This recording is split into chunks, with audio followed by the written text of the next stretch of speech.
Welcome, dear listener, to another journey through the quieter corridors of history. Tonight, we step back through the mists of time to a world where love was a luxury few could afford, and survival was the currency that truly mattered. Imagine yourself settling back into the comfort of your warm bed, surrounded by the safety and certainty of modern life. As we explore a time when such simple pleasures were unimaginable dreams, we are traveling to medieval Europe, to the muddy fields and smoky cottages where most people lived their entire lives within the same few miles where they were born. Here, in this world of endless toil and uncertain tomorrows, we will follow the lives of those who rarely found their way into the grand chronicles of kings and knights. These are the stories of peasant women, of mothers and daughters whose existence was measured not in years of happiness, but in seasons survived, children birthed, harvests gathered. Picture the rolling countryside of 14th century England, where narrow dirt paths wind between strips of farmland, and wooden cottages huddled together like frightened animals seeking warmth. The air carries the constant scent of smoke from cooking fires, mixed with the earthier smells of livestock and freshly turned soil in this landscape. Where the church bell marks the only reliable passage of time, young women move from childhood to motherhood with barely a season to understand the transformation taking place within their own bodies. Tonight, we'll witness the reality behind the romanticized tales of medieval life. We will walk through cottage doors, thick with the scent of wood smoke and dampness, where young girls became wives before they understood what that truly meant, and where the simple act of bringing new life into the world carried the very real possibility of leaving it behind.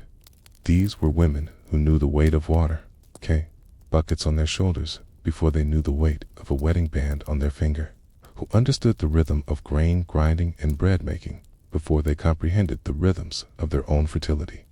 Rest easy now as we begin this gentle exploration of a time when every sunrise brought both hope and hardship in equal measure. Allow yourself to drift back to an age when the very concept of personal choice was as foreign as the idea of electric light, when duty and survival intertwined so completely that they became indistinguishable from one another, from the daily rhythm of peasant life to the extraordinary story of a woman who dared to write her own narrative, from the silent testimony of ancient bones to the perfumed chambers of the nobility. We will discover how different lives unfolded within the same medieval world. Picture yourself awakening on a frost-covered morning in a medieval English village, where the thin light of dawn filters through the single window opening of a peasant cottage. The air inside is thick with the lingering smoke from yesterday's cooking fire, and you can hear the soft breathing of perhaps 6 or 7 other people sharing this single room that serves as bedroom, kitchen, and workshop all at once. This is the world into which young Agnes was born sometime around the year 1320, in a small village whose name has long since been forgotten by history, but whose story echoes that of countless others.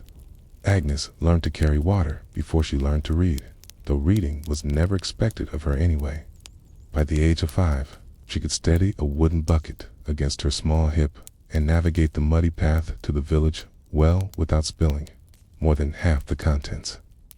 Her hands, still soft with childhood, gradually grew calloused from the rough rope handles of buckets, the splintered wood of kindling, and the coarse wool of sheep that needed constant tending.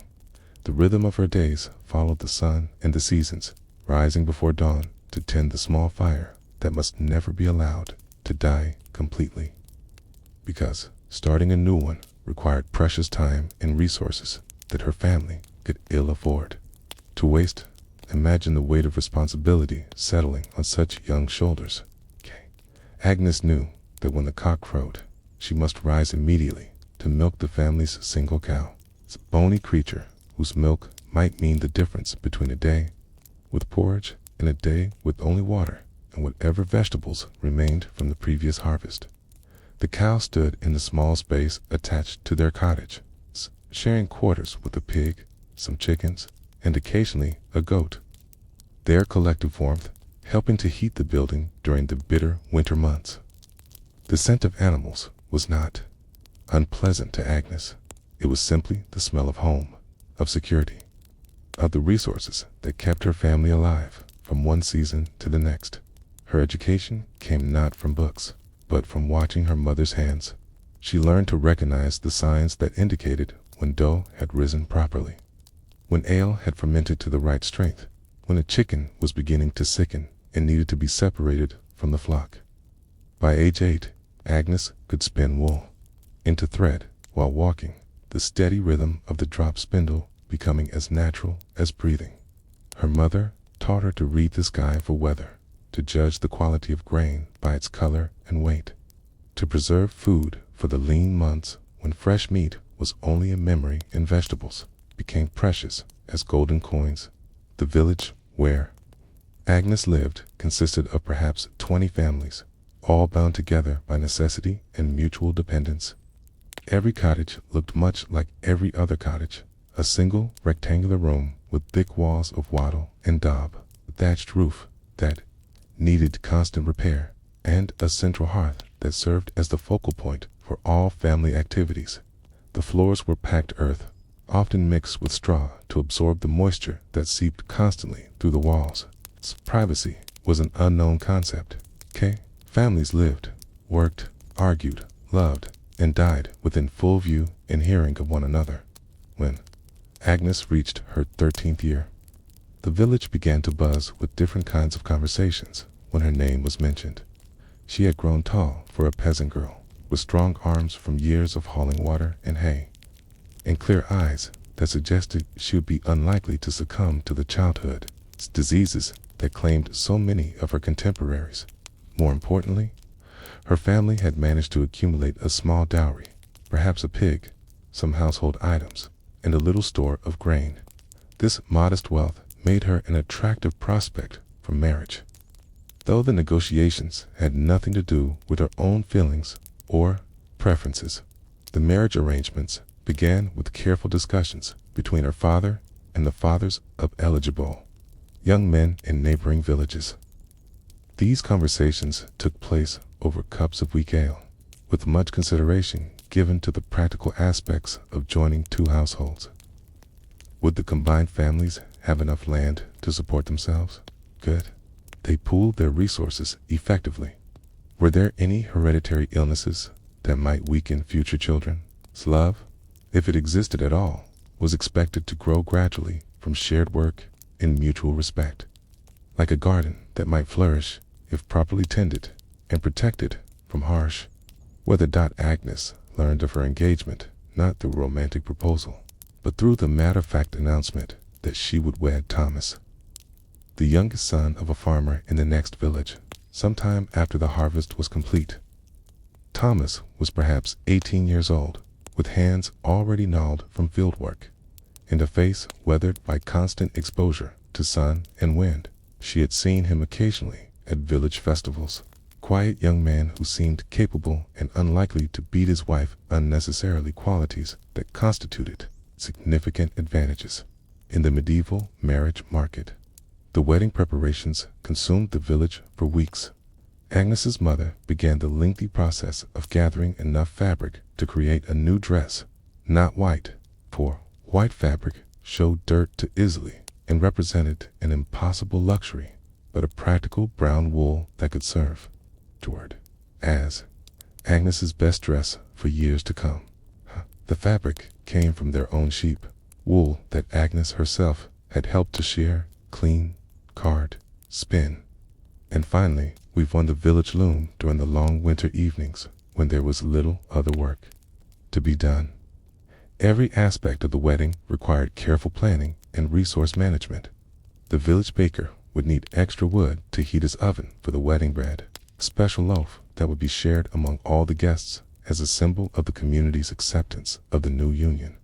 Agnes's family began setting aside eggs, planning to sacrifice several precious chickens for the wedding feast, and brewing extra ale strong enough to help everyone forget, at least temporarily, the hardships that awaited the new couple. The ceremony itself took place at the church door, in the presence of the entire village and presided over by the local priests who traveled between several small communities and could only visit once or twice a month. Agnes wore her new brown dress and a simple linen cap that marked her transition from girl to wife. Thomas wore his best tunic, carefully mended and cleaned for the occasion.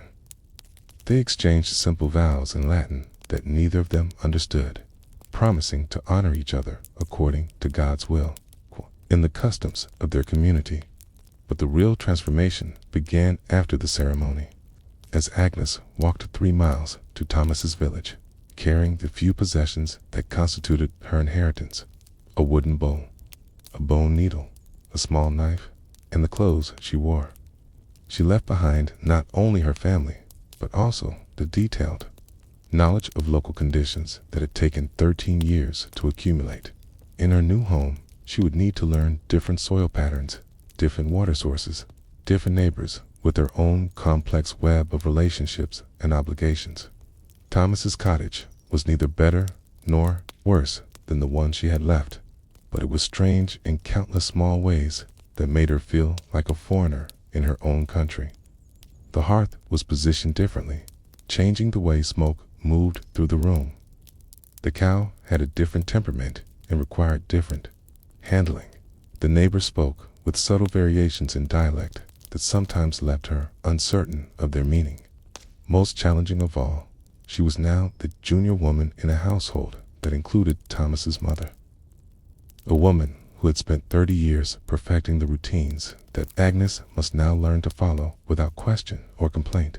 The first months of marriage brought a continuous stream of new responsibilities and adjustments. Agnes learned to coordinate her work with that of her new mother-in-law, deferring to the older woman's experience while gradually taking on the more physically demanding tasks.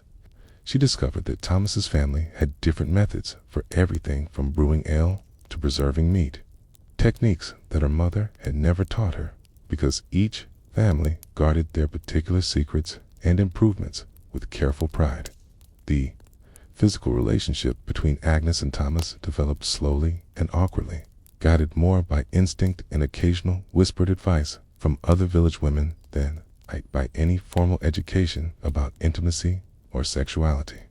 Privacy for such matters was virtually impossible in a one-room cottage shared with Thomas's parents and siblings, leading to encounters that were necessarily brief, quiet, and conducted under the cover of darkness with all the stealth of military campaigns. Within a year, Agnes discovered she was pregnant with her first child. The realization brought both excitement and terror, as she knew that pregnancy and childbirth represented the most dangerous period of a woman's life. She had watched other young wives grow heavy with child, seen some emerge successfully with healthy babies, and observed others disappear quietly into the village cemetery with wooden crosses marking their final resting places. The village midwife, an elderly woman who had attended births for decades, became Agnes's most important advisor, teaching her to recognize the signs of healthy pregnancy and the warning signals that might indicate dangerous complications. As her pregnancy progressed, Agnes's daily work became increasingly difficult. The morning sickness that plagued her first few months made it nearly impossible to bear the smell of cooking food. Yet, she still needed to prepare meals for the family. Her growing belly made it harder to bend over the grindstone to make flour, to lift heavy water buckets, or to work effectively in the garden where much of their food was grown. Other village women helped when they could, but everyone had their own burdens, and Agnes knew she could not rely too heavily on the generosity of neighbors who were themselves struggling to survive. The winter months of her pregnancy were particularly challenging, as the combination of cold weather, limited food supplies, increased nutritional needs put tremendous strain on her developing body. The family stores of preserved food had to last until spring, and Agnes often found herself eating less to ensure that Thomas, who performed the heaviest field work, had enough to maintain his strength. Pregnant women received little special consideration in a world where everyone's survival depended on their continued ability to work. And Agnes learned to ignore her own discomfort and hunger in service of the family's greater needs. When labor finally began, on a cold February morning when snow still covered the ground, Agnes understood that she was facing the ultimate test of medieval womanhood. The village midwife arrived with her collection of herbs and remedies, along with 2 neighbor women who would assist with the birth and care for the household during Agnes's recovery. The labor lasted nearly 2 days, a period of intense pain and fear during which Agnes repeatedly wondered if she would survive to hold her child, or if this would be her final contribution to her family's continuation. The baby, when he finally arrived, was small but healthy, with strong lungs that announced his presence to the entire village. Agnes named him William after Thomas's father, and began the next phase of her education and survival, nursing the baby while maintaining her. Other responsibilities required careful time management and the support of other village women who understood the challenges of new motherhood. The lack of adequate nutrition during pregnancy meant that her milk supply was sometimes insufficient, leading to anxious nights when the baby cried with hunger and Agnes could only offer what her body could provide. Recovery from childbirth was necessarily brief, as the spring planting season allowed no time for extended rest. Within days of William's birth, Agnes was back to her regular schedule of cooking, cleaning, and helping with the farm work that sustained the family through each year.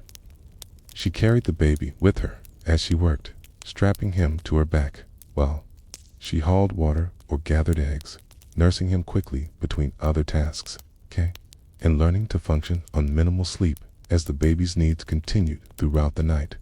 The cycle continued with relentless predictability. Agnes became pregnant again before William's first birthday, suffered another difficult winter pregnancy, and delivered a daughter named Alice, who lived only 3 months before succumbing to one of the countless diseases that swept through medieval villages with devastating regularity.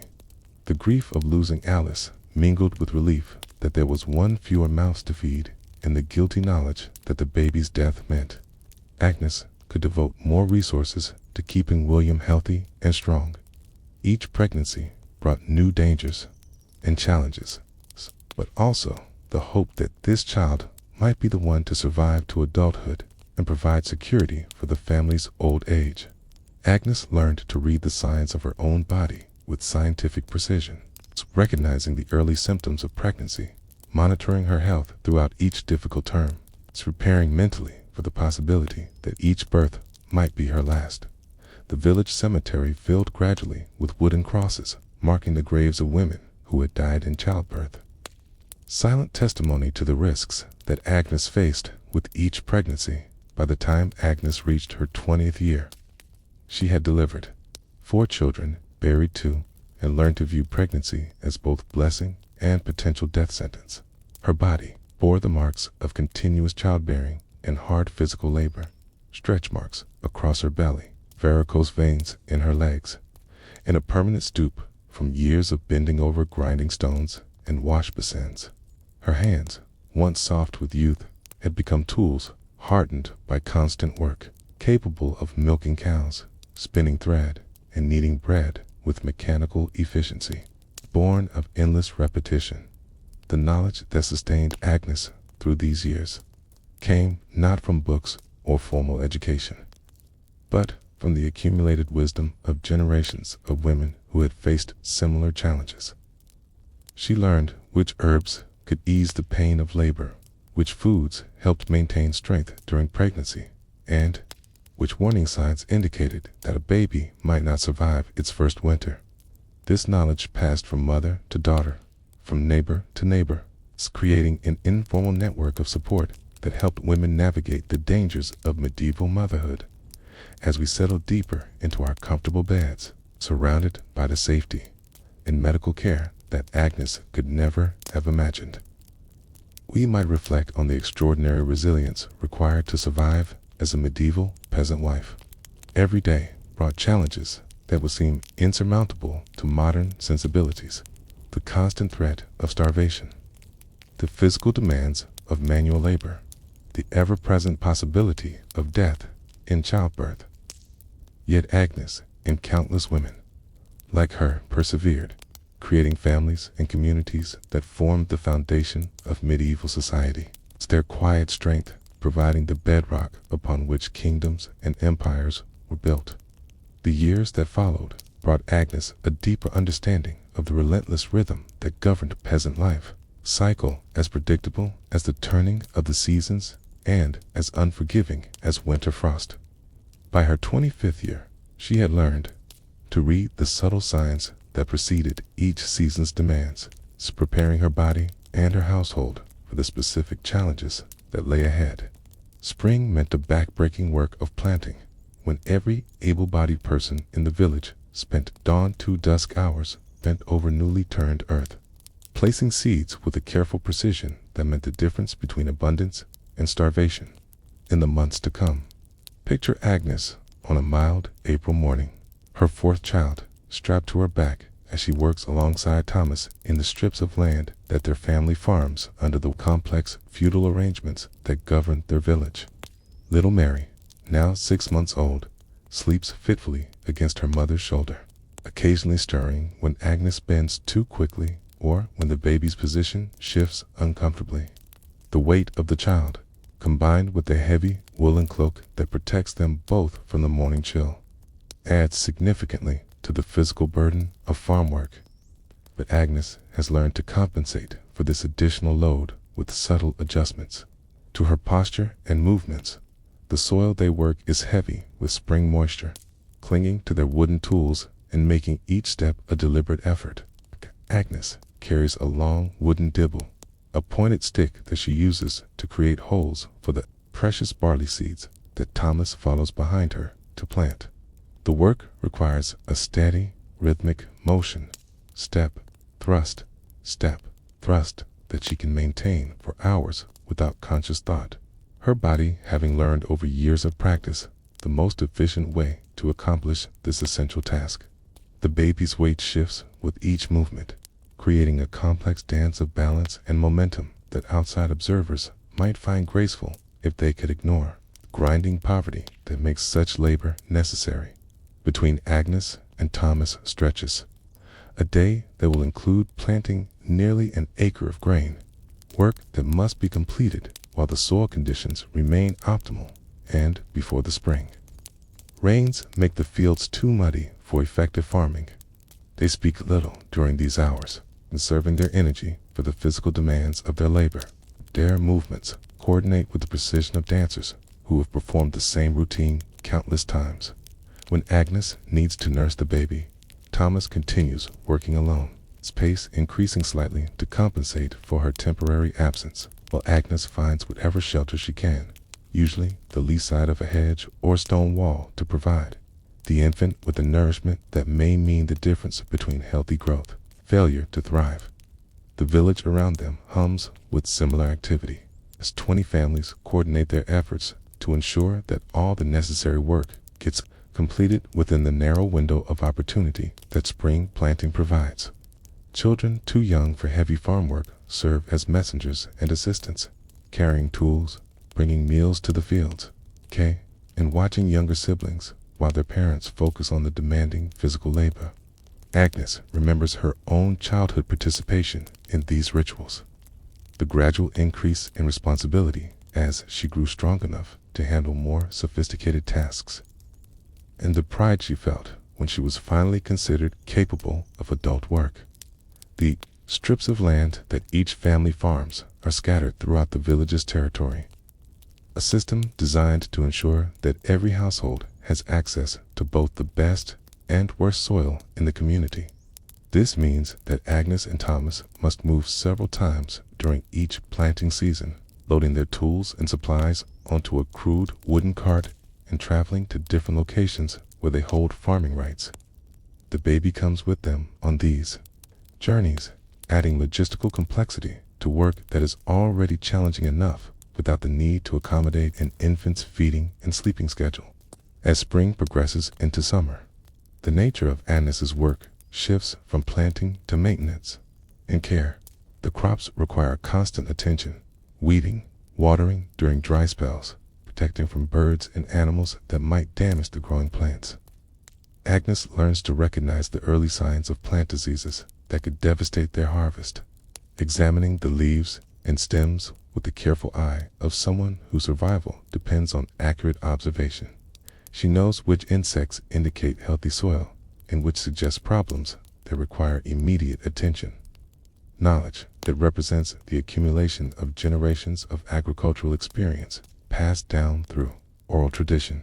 The summer months bring their own particular challenges for a nursing mother. The heat makes physical labor more demanding, while the baby's needs remain constant regardless of weather conditions. Agnes learns to time her work schedule around the infant's feeding requirements, planning the most strenuous tasks for periods when the baby is likely to sleep, and finding ways to provide shade and protection during the hottest parts of the day. The woolen clothes that provide essential warmth during winter become instruments of torture during summer heat waves. But changing to lighter fabrics is impossible for a family that owns only the clothes they wear. Harvest time arrives with a mixture of anticipation and anxiety that affects the entire village.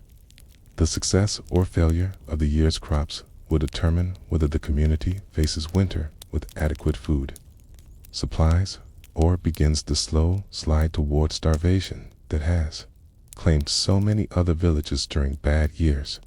Agnes and Thomas work from before dawn until after sunset during the critical weeks when the grain must be cut, gathered, and processed before autumn weather can damage the crop.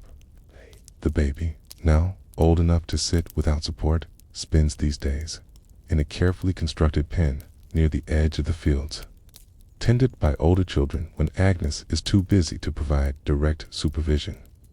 The physical demands of harvest work push Agnes's body to its limits. Her back aches constantly from bending to cut grain stalks, her hands blistered and crack from gripping the rough wooden handles of harvesting tools, and her arms grow heavy from the repetitive motions required to process large quantities of grain. The baby's nursing schedule becomes irregular during these intense work periods, leading to discomfort for both mother and child as Agnes's body struggles to maintain adequate milk production while burning enormous quantities of energy in physical labor. Yet even during harvest, Agnes must continue her other responsibilities. Meals still need to be prepared for the family, though they become simpler and less varied as time for cooking decreases. Clothes still need to be mended, animals still need to be fed and milked, and the countless small tasks that maintain a medieval household continue to demand attention, even when the harvest seems to require every available moment. Agnes learns to work with mechanical efficiency, her hands performing familiar tasks while her mind calculates the dozens of other responsibilities that await her attention. The abundance of harvest time brings temporary relief from the constant worry about food supplies, but it also requires intensive work to preserve the bounty for the months ahead. Agnes spends long days processing grain into flour, a task that involves grinding large quantities of barley and wheat using heavy stone querns that require significant upper body strength to operate effectively. The repetitive motion of grinding grain creates a meditative rhythm that allows her mind to wander while her hands continue their work. But the physical demands are exhausting for someone who is also maintaining a nursing schedule and managing all her other household responsibilities. Food preservation becomes a complex science during the autumn months, as Agnes works to convert the harvest's abundance into supplies that will sustain the family through winter and into the following spring. Meat from animals slaughtered before winter must be salted, smoked, or otherwise preserved to prevent spoilage. Vegetables need to be dried, pickled, or stored in root cellars where they can remain edible for months. Grain must be properly cleaned and stored in containers that protect it from moisture and pests while remaining accessible for daily use throughout the cold months the approaching winter brings. A different kind of preparation as Agnes works to ensure that her family's clothing and shelter can withstand the harsh weather that lies ahead. She spends autumn evenings spinning thread and weaving cloth to replace garments that have worn out during the year's hard use. The work is done by firelight, which strains her eyes and limits the hours available for such detailed tasks. But new clothes are essential for survival in a climate where inadequate protection from cold can mean the difference between life and death.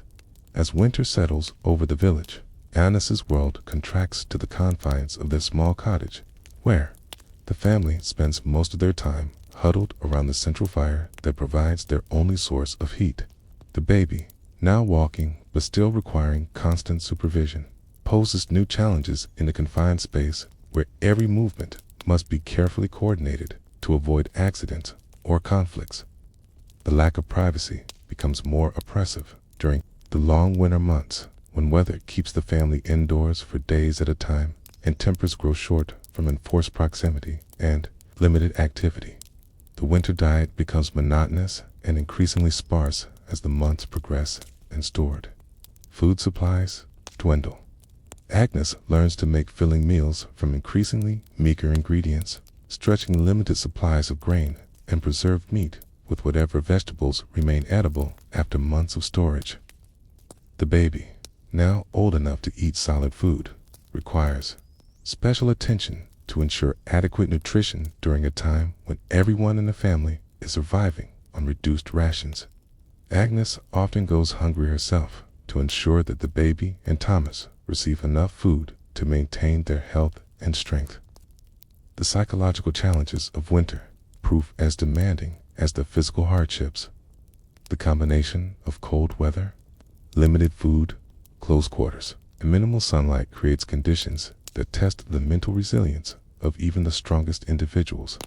Agnes watches for signs of the winter madness that sometimes affects village residents who cannot cope with the isolation and deprivation. Understanding that maintaining her family's emotional stability is as important as managing their physical survival, she tells stories, leads simple songs, and creates small rituals that provide structure and comfort during the darkest months of the year. Spring's return brings relief tinged with anxiety, as Agnes assesses what the family has lost during the winter months and what resources remain for the new agricultural year. Some years, they emerge from winter with adequate supplies and reasonable health. Other years, they begin spring already weakened by malnutrition and illness, facing the demanding work of planting while their bodies are still recovering from months of privation. The cycle begins again, relentless and predictable, offering no guarantees except that survival will continue to require every ounce of strength, knowledge, and determination that Agnes can summon. Through all these seasons and challenges, Agnes develops the deep patience and acceptance that characterizes successful peasant women. She learns to find small pleasures in the midst of hardship, the satisfaction of a well-baked loaf of bread, the warmth of holding a healthy baby, the quiet pride of seeing her family survive another difficult winter. These modest victories become the foundation of her contentment, teaching her to measure success not in terms of luxury or ease, but in the simple fact of continued existence in a world where so many families fail to achieve even that basic goal. The knowledge that sustains Agnes through these recurring cycles comes from careful observation of natural patterns in human behavior. She learns to read weather signs that help predict when to plant and when to harvest, to recognize the early symptoms of diseases that might threaten her family's health, and to judge the character of neighbors whose support might prove essential during times of crisis. This practical wisdom represents a form of education as sophisticated as any formal schooling, developed through years of experience and refined through constant application to the challenges of daily survival. As Agnes approaches her 30th year, her body shows the accumulated effects of continuous hard labor and frequent childbearing. Her hands are permanently stained and roughened by years of handling dyes, soaps, and cleaning compounds. Her back has developed a slight curve from years of bending over grinding stones and wash basins. Face is deeply lined from constant exposure to sun and wind, making her appear older than her actual years. Yet, these physical changes represent not decay, but adaptation. Evidence of a body that has successfully met the enormous demands placed upon it by medieval peasant life. The experience of surviving multiple complete cycles of the agricultural year gives Agnes a deep appreciation for the interconnectedness of all life in the village.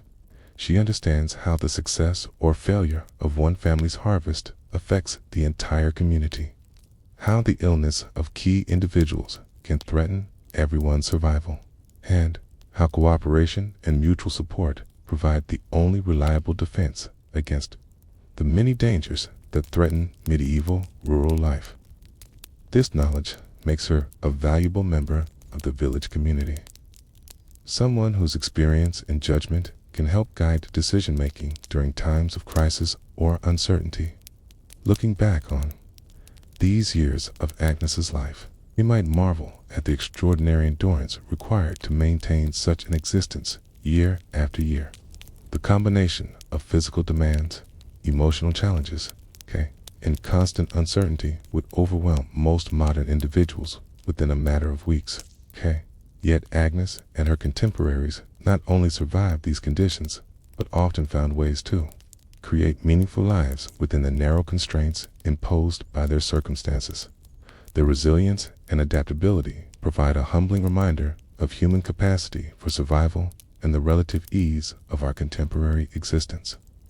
As we drift peacefully toward sleep in our warm, safe beds, as Agnes entered her 30s, her life had settled into patterns worn smooth by repetition, like river stones polished by countless seasons of flowing water. She had become what medieval society considered an experienced matron, a woman whose survival through multiple pregnancies and harsh winters marked her as someone possessed of valuable knowledge and practical wisdom. Yet with this recognition came new burdens and responsibilities that would have seemed impossible to bear when she was the frightened 13-year-old girl walking to her wedding in a neighboring village. The cottage that Agnes now managed had evolved over the years into a complex ecosystem of survival, every corner and surface serving multiple purposes in the endless struggle to maintain life in an unforgiving world. The main room, which had once seemed spacious enough for a new bride and her husband, now housed not only Agnes and Thomas, but also their surviving children, William, now 15 and nearly a man, Alice, 13 and approaching her own marriage, negotiations, John, 11 and strong enough for significant farm work, little Margaret, barely 3, but already learning to perform simple household tasks. Thomas's elderly mother had died during a particularly harsh winter 2 years prior, her passing marking both a loss of accumulated wisdom and a slight easing of the pressure on limited food resources. Picture is Agnes on a typical autumn morning, her movements economical and purposeful as she orchestrates the complex dance of family survival. Before dawn, she rises to stoke the fire that has burned low during the night, adding carefully rationed pieces of wood to create enough heat for cooking and warmth without wasting precious fuel. Her hands know the exact amount of kindling needed to coax flames from dying embers, knowledge acquired through years of managing fires that meant the difference between hot food and cold porridge, between warmth and potentially fatal chill during winter months. The hierarchy within Agnes's household reflects the practical necessities of medieval peasant life rather than any abstract notions of fairness or equality. Thomas, as the primary agricultural worker, receives the largest portions of food in the warmest sleeping place near the fire. William, rapidly approaching his father's status as a full worker, earns increasingly generous treatment as his contributions to family survival become more significant. Agnes herself occupies a complex position as household manager, responsible for ensuring that limited resources stretch to meet everyone's needs while maintaining her own strength for the demanding physical labor that her role requires. Alice, at 13, finds herself in the peculiar position of being simultaneously a child within her parents' household and a potential adult whose marriage negotiations have already begun. Agnes watches her daughter with the complex emotions of a mother who understands too well what the future holds. Alice has grown tall and strong. The broad shoulders and capable hands that mark her as likely to survive the physical demands of peasant wiferhood. Yet Agnes also sees in her daughter's eyes the same innocence and trust that she herself possessed at that age. It's qualities that make the approaching transition to marriage both necessary and heartbreaking. The daily routine that governs Agnes's household begins before sunrise and extends well into the evening hours, structured around the seasonal demands of agricultural life and the constant needs of a large family. Agnes rises first, her body trained to wake at the optimal time for beginning the day's work without wasting precious candles or lamp oil. She moves quietly through the cottage, checking on children, assessing the night's accumulation of ash in the fireplace, and beginning the complex calculations that determine how the day's limited resources should be allocated among competing needs. Breakfast preparation requires careful management of ingredients that must last until the next harvest, combined with attention to the nutritional needs of family members whose work demands vary significantly. Thomas and William require substantial portions of protein and grain to fuel their heavy farm labor, while the younger children need adequate nutrition for growth, but cannot justify the larger portions that active adults require. Agnes herself often subsists on whatever remains after everyone else has eaten. A pattern of self-sacrifice that gradually undermines her own health while ensuring that the family's primary workers maintain their strength. The morning meal, typically, consists of porridge made from whatever grain remains in storage, supplemented with milk from their cow if the animal is producing adequately, and perhaps small amounts of preserved meat or vegetables when available. Agnes has learned to create filling, nutritious meals from minimal ingredients, stretching limited supplies with careful use of herbs, bones for broth, and creative combinations that provide variety within severe constraints. The art of medieval cooking, at least at the peasant level, focused not on pleasure or sophistication, but on extracting maximum nutritional value from whatever ingredients could be obtained or produced. After breakfast, the family disperses to their various responsibilities, with Agnes often facing the most complex schedule as she coordinates household management with seasonal agricultural work and childcare during planting and harvest seasons. She works in the fields alongside Thomas and the older children, but she must also ensure that meals are prepared. Younger children are supervised. Essential household tasks continue to be accomplished. This requires a level of multitasking and time management that would challenge modern efficiency experts, all accomplished without clocks, calendars, or any of the organizational tools that contemporary life takes for granted. The physical demands on Agnes's body during these middle years of her life are perhaps even greater than they were during her younger motherhood, as accumulated where, from years of hard labor, combines with the ongoing challenges of managing a complex household. Her hands, once merely calloused, now show the permanent deformations that result from decades of gripping rough tools and handling harsh materials. Her back bears the curved posture of someone who has spent countless hours bent over grinding stones, wash basins, and spinning wheels. Her feet have developed the broad, tough characteristics of someone who has walked thousands of miles on rough surfaces while carrying heavy loads. Yet, Agnes has also developed compensatory strengths that help her manage these physical limitations. Her movements have become more efficient, wasting no energy on unnecessary motions. Her knowledge of herbal remedies helps her treat minor injuries and illnesses before they become serious problems. Most importantly, she has learned to pace herself through the cycles of agricultural work, understanding when to push her body to its limits during critical periods and when to rest, recover during slower seasons. The psychological aspects of Agnes's life during these middle years reflect a complex mixture of acceptance, pride, and underlying anxiety about the future. She has learned to find satisfaction in small accomplishments, a successful batch of bread, a child's recovery from illness, a season completed without major disasters. These modest victories provide the emotional sustenance that enables her to continue facing each day's challenges with determination and hope.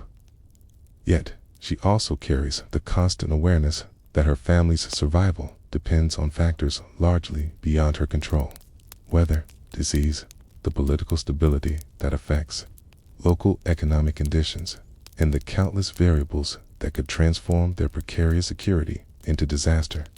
The relationship between Agnes and Thomas has evolved over the years into a partnership based on mutual dependence and shared experience rather than romantic love. They have learned to work together with the efficiency of a well-trained team, communicating through glances and gestures that convey complex information about work priorities and resource allocation. Their physical relationship continues, resulting in additional pregnancies that Agnes approaches with increasing trepidation as she understands corely the cumulative toll that repeated childbearing takes on her body. The losses that Agnes has experienced: children who died in infancy, miscarriages, family members claimed by disease or accident, have taught her a form of emotional resilience that allows her to continue investing in new relationships, despite the constant possibility of future grief. She loves her surviving children fiercely, but with the controlled intensity of someone who understands that attachment brings both joy and vulnerability. This emotional balancing act represents one of the most sophisticated aspects of medieval peasant psychology, enabling people to form meaningful bonds or protecting themselves from the devastating impact of inevitable losses.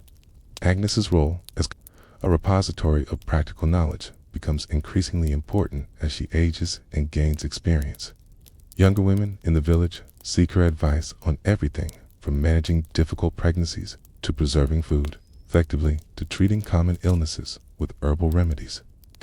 This informal teaching role provides Agnes with a sense of purpose and respect that partially compensates for the physical hardships of her existence.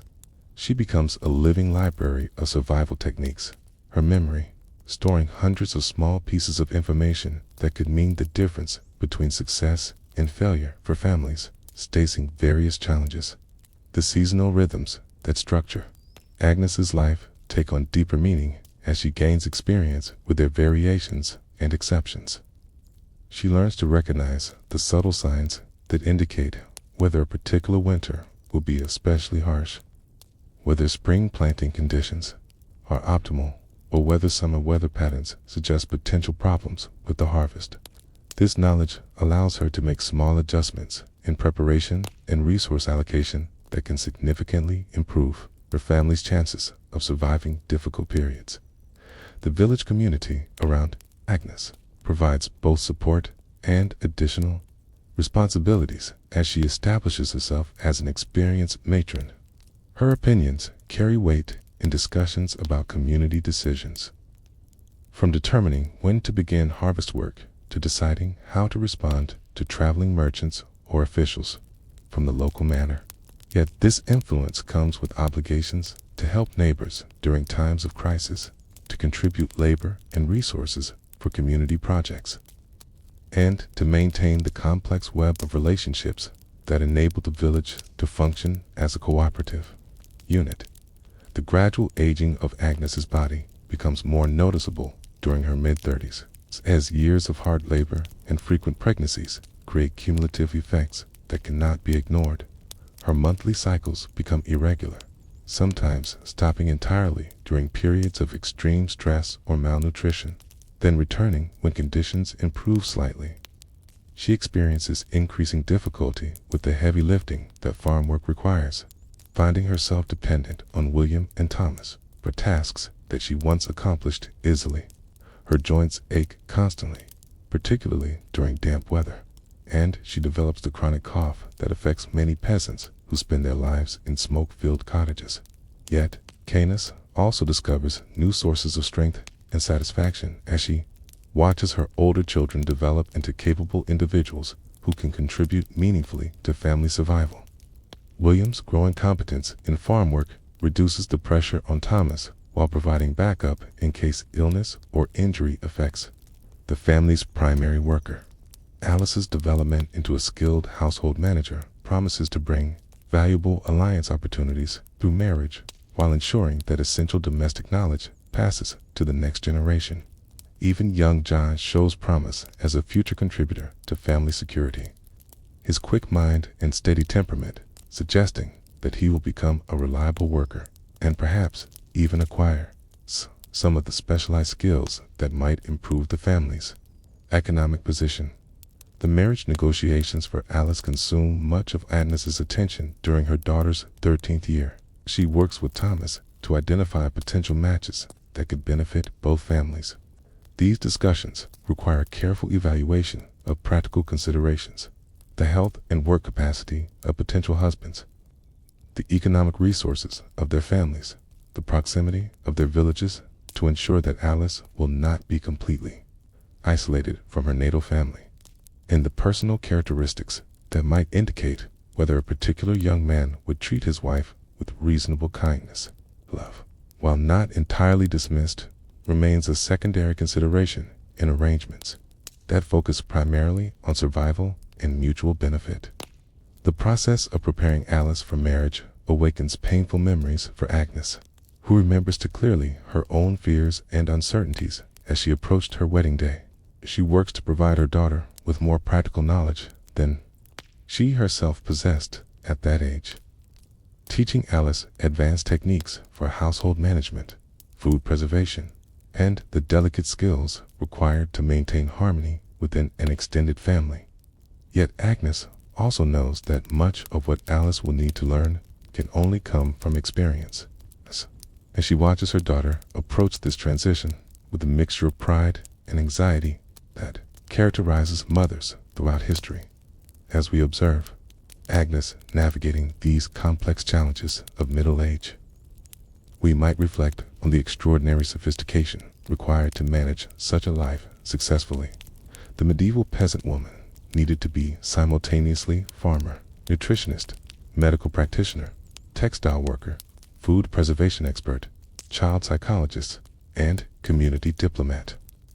The breadth of knowledge and skills required for survival in this environment rivals that demanded by any profession in the modern world. Yet it was acquired entirely through oral tradition and practical experience rather than formal education.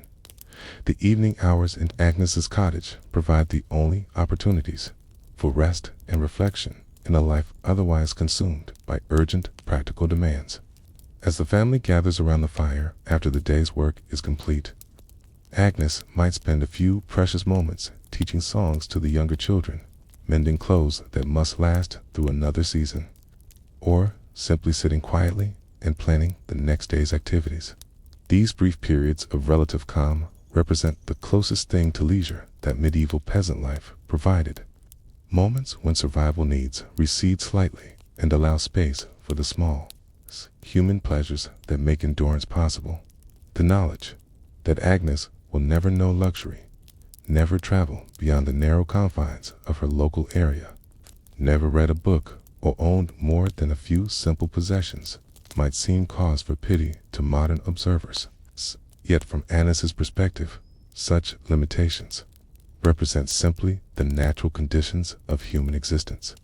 Her satisfactions come from different sources: the pleasure of seeing children grow strong and healthy, the pride of successfully managing a household through difficult times, the respect of neighbors who value her knowledge and judgment, and the deep contentment that comes from fulfilling the role that her society expects of her. As Agnes approaches her 40th year, she has achieved what medieval peasant society considered a remarkable success. She has survived to middle age, raised multiple children to adulthood, and established herself as a valuable member of her community. The physical toll of this achievement is evident in her worn body and lined face, but the psychological rewards include a sense of competence, purpose, and belonging that many people in more prosperous societies struggle to attain. Her life represents not a failure to achieve better conditions, but a successful adaptation to the constraints and opportunities that her historical moment provided. The wisdom that Agnes has accumulated through decades of survival extends far beyond practical knowledge of farming and household management. She has learned to read human nature with the skill of someone whose life depends on accurate assessment of others' motivations and capabilities. She understands the delicate balance between self-interest and community cooperation that enables village life to function effectively. Most importantly, she has developed the psychological resilience that allows her to find meaning and satisfaction within circumstances that might crush individuals less well adapted to their environment. As we drift toward sleep in our comfortable modern beds, we might honor the memory of Agnes and countless women like her by recognizing the extraordinary courage and competence they demonstrated in creating meaningful lives within conditions of almost unimaginable hardship.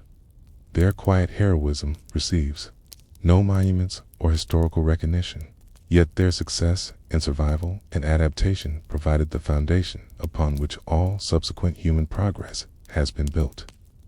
In their patient endurance and practical wisdom, we find inspiration for facing our own challenges with greater appreciation for the relative ease of contemporary existence and the remarkable resilience of the human spirit. From the smoky cottages of peasant life, we turn now to a story that emerges from the merchant class of medieval England, yet one that reveals the universal struggles of women seeking to define their own spiritual and intellectual existence within a world that offered them precious few choices.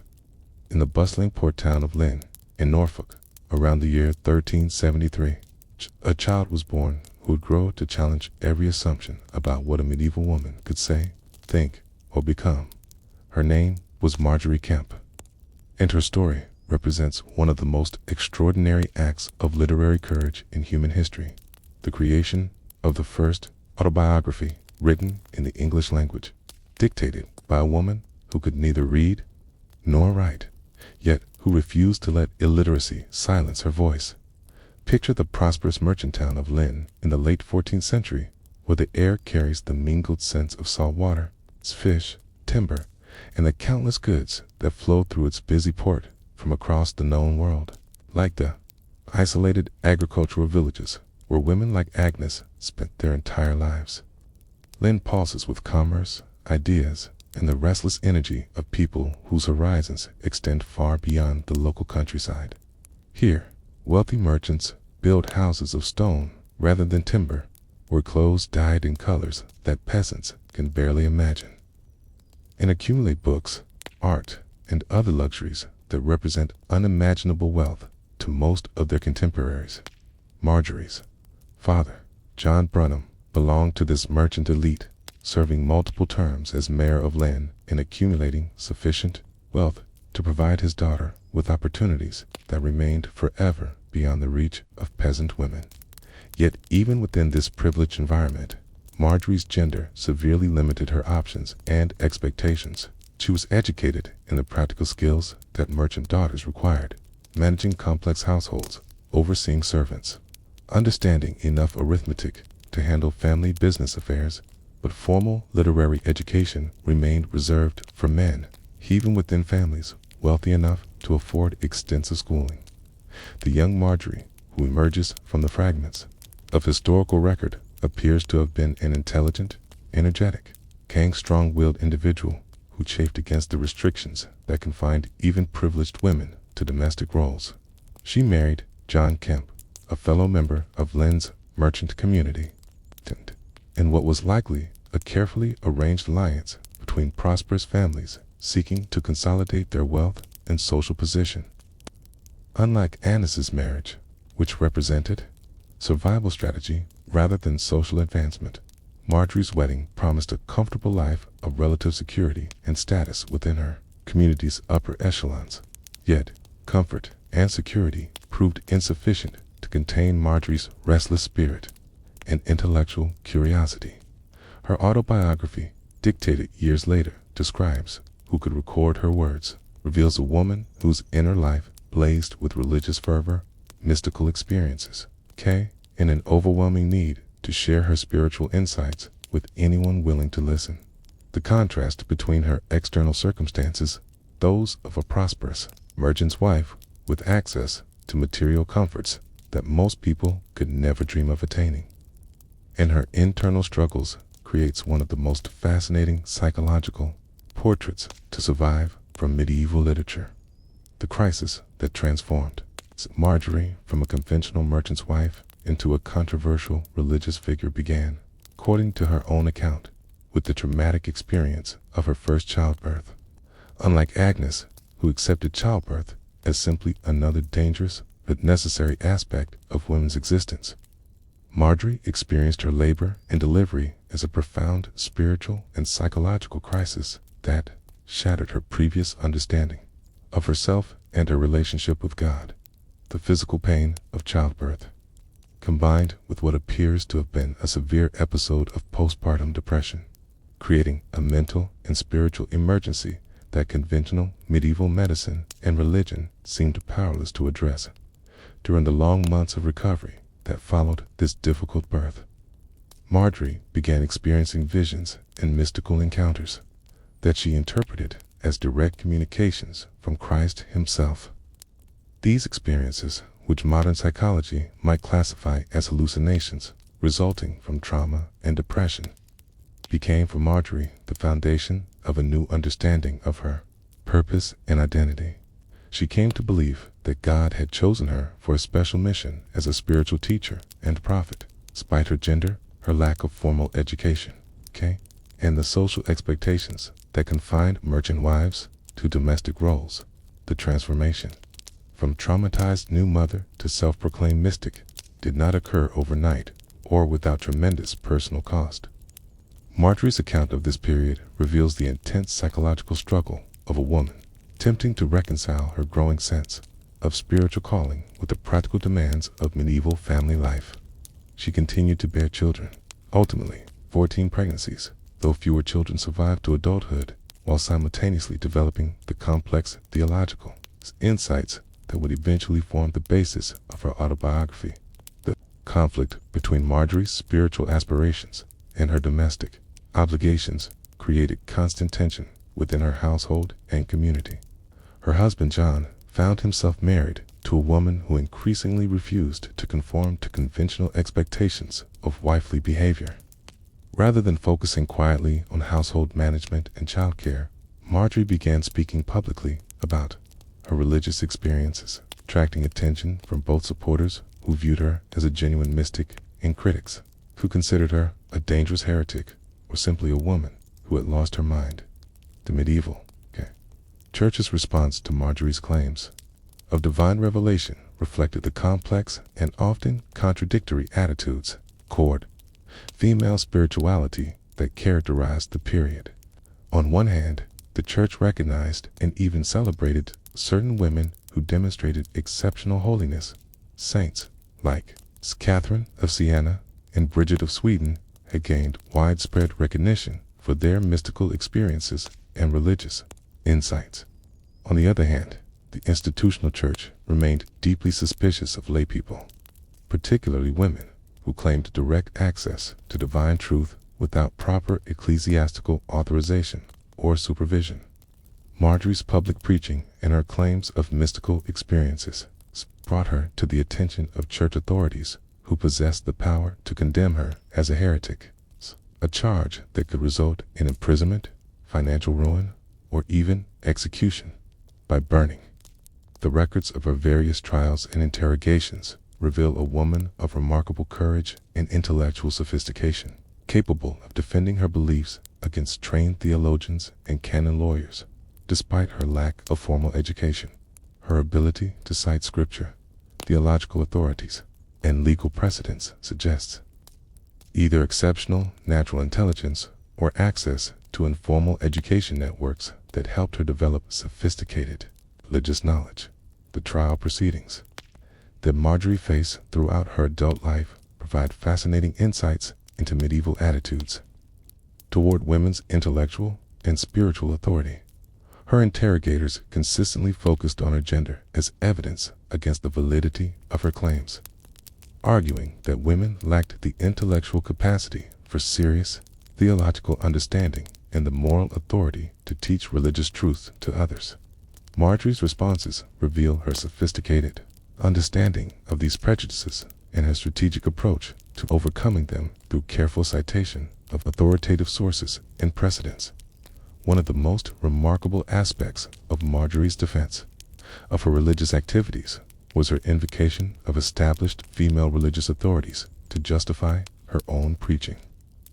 She cited the examples of saints and mystics whose spiritual authority had been recognized by the church, arguing that her own experiences followed patterns that had been previously validated by ecclesiastical approval. This argumentative strategy demonstrates not only her detailed knowledge of religious history, but also her shrewd understanding of how to work within existing institutional frameworks rather than challenging them directly. The social dynamics surrounding Marjorie's trials also illuminate the complex ways that medieval communities responded to women who challenged conventional gender roles. While church authorities and some community leaders viewed her activities with suspicion or hostility, Marjorie also attracted significant support from people who found her preaching inspiring and her religious insights valuable.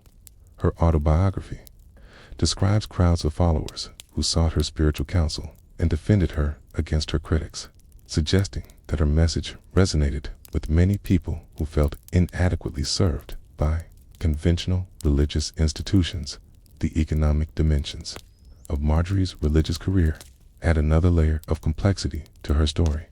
Unlike most medieval mystics, who typically came from noble families or joined religious orders that provided institutional support, Marjorie attempted to pursue her spiritual calling while maintaining her status as a merchant's wife with significant family responsibilities. This required careful navigation of financial and social obligations that could easily have derailed her religious activities, if not managed skillfully.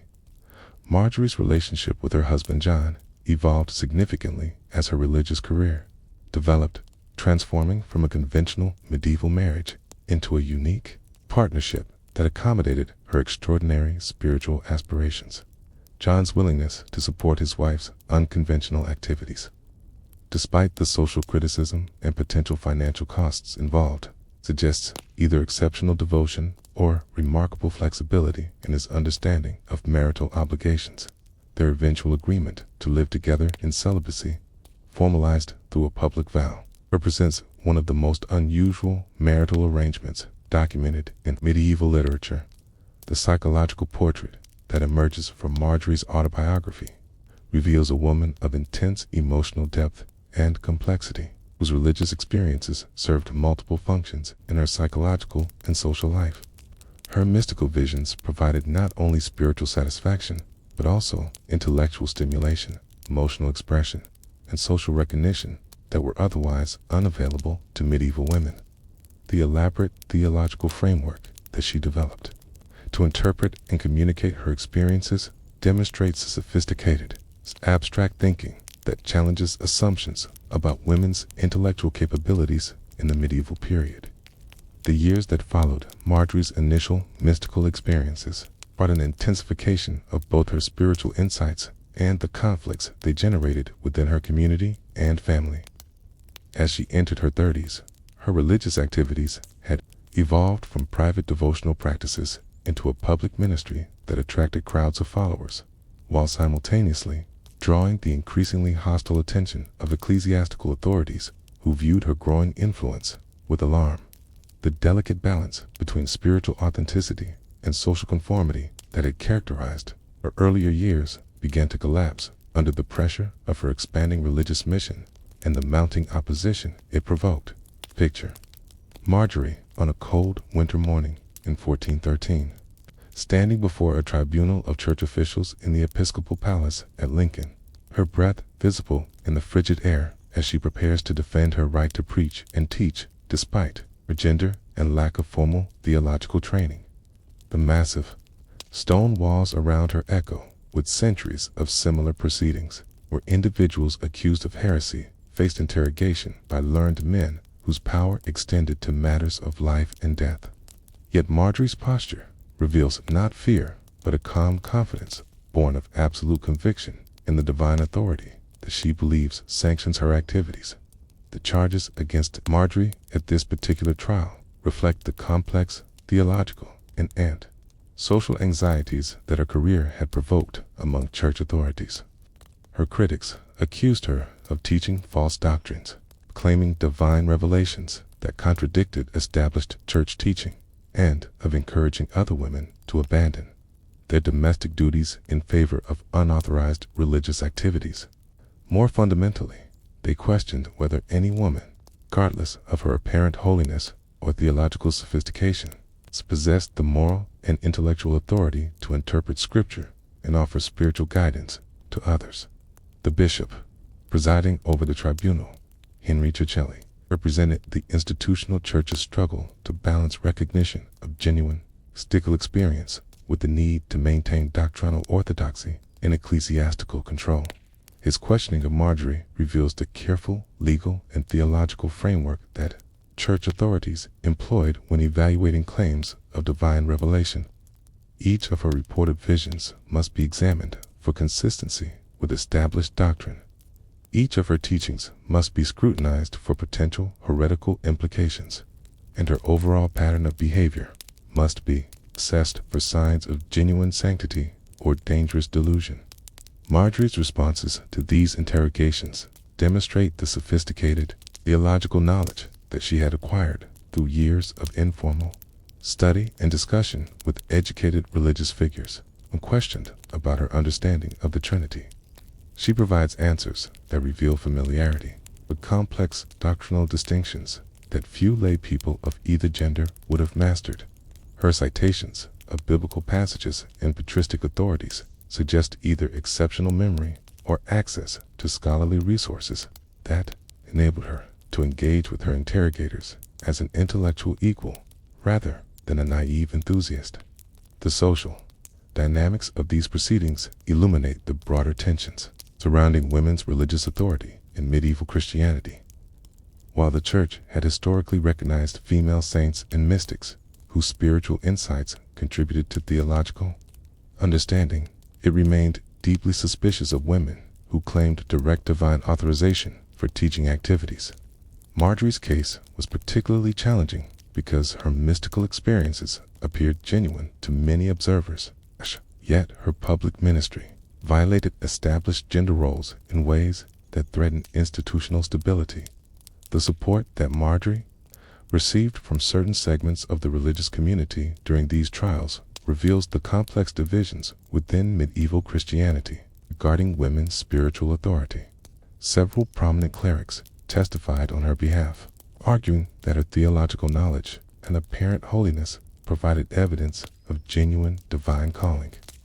These supporters included members of religious orders whose own spiritual authority depended partly on their ability to recognize authentic mystical experience, regardless of the gender of the person claiming such experiences. The political dimensions of Marjorie's trials reflected broader conflicts within the medieval church between institutional conservatism and mystical innovation.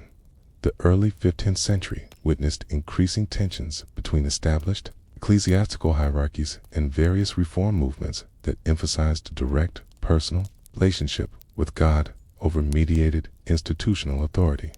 Marjorie's claims of divine revelation positioned her within these broader theological debates, making her case significant far beyond the particular question of women's preaching rights. The detailed records of Marjorie's interrogations provide remarkable insights to medieval legal and theological procedures for evaluating claims of mystical experience. Church authorities employed sophisticated criteria for distinguishing between genuine divine revelations and various forms of delusion, heresy, or fraud. These evaluative frameworks reflected centuries of accumulated experience with mystical phenomena, codified into systematic approaches that attempted to protect both individual mystics and the broader religious community from the dangers associated with false claims of divine authority. The psychological pressures that Marjorie faced during these extended legal proceedings would have overwhelmed most individuals, yet her autobiography suggests that she experienced them as opportunities for spiritual growth rather than merely as threats to her safety and reputation. Her account of the trial proceedings reveals a woman who had developed extraordinary emotional resilience through years of mystical practice and theological study. Confidence that sustained her through interrogation by hostile authorities appears to have derived from an unshakable conviction that her experiences represented genuine divine communication. The international dimensions of Marjorie's case became apparent, quote, when church authorities consulted with religious experts from across Europe regarding the theological and legal issues that her activities raised. The surviving correspondence reveals a network of scholarly communication that enabled medieval ecclesiastical institutions to coordinate their responses to unusual cases that might establish important precedents. Marjorie's situation was discussed by theologians and canon lawyers from Paris to Rome, indicating the significance that church authorities attached to resolving her case appropriately. The economic consequences of Marjorie's legal troubles extended far beyond the direct costs of defending herself against heresy charges. Her husband's business interests suffered as their family became associated with religious controversy, leading to social ostracism and financial losses that threatened their previously comfortable lifestyle. The merchant community that had provided the foundation for their economic security began to distance itself from a family whose religious activities had attracted unwanted attention from ecclesiastical and secular authorities. Yet, Marjorie's response to these financial pressures reveals the depth of her commitment to her spiritual calling, and her willingness to sacrifice material comfort in pursuit of religious goals. Rather than moderating her activities to restore her family's social and economic position, she intensified her preaching and expanded her missionary activities despite the personal costs involved. This pattern of behavior suggests either extraordinary spiritual conviction or a psychological compulsion that overrode normal considerations of practical self-interest. The theological sophistication of Marjorie's defense against heresy charges demonstrates her remarkable success in mastering complex religious concepts through informal educational processes. Her ability to engage with trained theologians in detailed discussions of doctrinal issues suggests that medieval women's intellectual capabilities far exceeded the formal educational opportunities available to them. The depth of her biblical knowledge, her familiarity with mystical literature, and her understanding of ecclesiastical law all point to years of intensive, self-directed study that enabled her to de facto theologian, despite her official status as an unlettered laywoman. The international pilgrimages that Marjorie undertook during this period of legal uncertainty served multiple functions in her spiritual and strategic development. These journeys to Jerusalem, Rome, other important religious sites provided her with opportunities to study different approaches to mystical practice while also demonstrating her commitment to Orthodox Catholic devotion. The extensive travel. Records that survive from these pilgrimages reveal the remarkable logistical challenges that medieval women faced when attempting to travel independently across international boundaries. The relationships that Marjorie developed with other mystics and religious figures during her travels creates an informal network of support that proved crucial during her subsequent legal difficulties. These connections provided her with theological resources, practical assistance, and moral support that enabled her to continue her religious activities despite institutional opposition. The correspondence that survives from this period reveals the existence of an international community of religious innovators who supported each other's work despite geographical separation and institutional constraints. In the twilight years of her extraordinary life, as Marjorie approached her 60th birthday in a world where few people lived beyond their 40s, she embarked upon perhaps her most audacious and enduring project, the creation of a comprehensive autobiography that would preserve her spiritual insights and life experiences for future generations. This remarkable literary undertaking, begun around 1432, would ultimately produce the first autobiography written in the English language. A work of such psychological depth and narrative sophistication that it continues to captivate readers. More than 6 centuries after its creation, picture Marjorie in her modest chamber in Lynn, her hair now silver beneath her simple cap, her hands marked by decades of work and worry. Yet her eyes still burning with the intellectual fire that had sustained her through countless trials and tribulations. Before her sits a young priest named William, one of several scribes who would assist in the monumental task of transforming her spoken memories into written narrative. The process they are beginning will require not only tremendous patience and skill, but also extraordinary courage, as they undertake to document a life that had challenged every conventional assumption about women's capabilities and proper social roles. The decision to create a written record of her experiences emerged from Marjorie's growing awareness that her unique insights and hard-won wisdom would die with her unless somehow preserved for posterity. Unlike most medieval women, whose life stories vanished without trace when they passed from the world, Marjorie possessed both the means and the determination to ensure that her voice would continue speaking to future generations. Yet the practical challenges of creating such a work were enormous, requiring her to find literate collaborators willing to participate in a potentially controversial project, to organize decades of memories into coherent narrative structure, and to present her unconventional life story in ways that would maximize its impact while minimizing the risk of posthumous condemnation. The collaborative relationship between Marjorie and her scribes represents one of the most fascinating aspects of medieval literary production, illuminating the complex social processes through which oral culture intersected with written tradition. The surviving manuscript reveals evidence of multiple hands in different stages of composition, suggesting that the creation of Marjorie's autobiography extended over several years and involved careful revision and refinement of the original dictated material. The scribes who participated in this project were themselves taking significant professional and personal risks, as their association with Marjorie's controversial story could damage their own reputations and career prospects.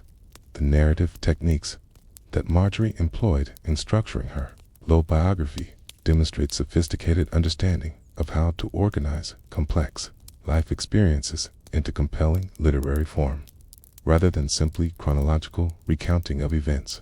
She organized the material thematically, grouping related experiences together to create coherent patterns of meaning that illuminate the spiritual significance of her journey. Her use of dialogue, scene setting, and character development reveals natural storytelling abilities that rival those of trained professional writers, challenging assumptions about the relationship between formal education and literary talent. Theological content of Marjorie's autobiography reflects decades of intensive spiritual study and mystical practice, synthesized into a unique form of personal theology that integrated traditional Christian doctrine with her own revelatory experiences. Her discussions of mystical union, divine love, and spiritual transformation demonstrate mastery of complex theological concepts that she presents in accessible language designed to instruct and inspire readers, regardless of their educational background. The sophistication of her theological insights suggests that medieval women's intellectual capabilities far exceeded the formal opportunities available for their development.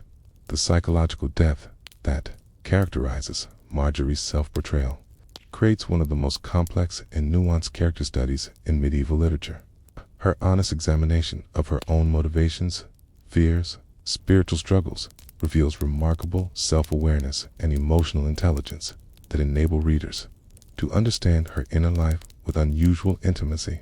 Her willingness to acknowledge her own faults and failures, while also celebrating her spiritual achievements, creates a balanced portrait that enhances rather than diminishes the credibility of her narrative. The social commentary embedded within Marjorie's autobiography provides valuable insights into the lived experience of medieval women across different social classes and circumstances.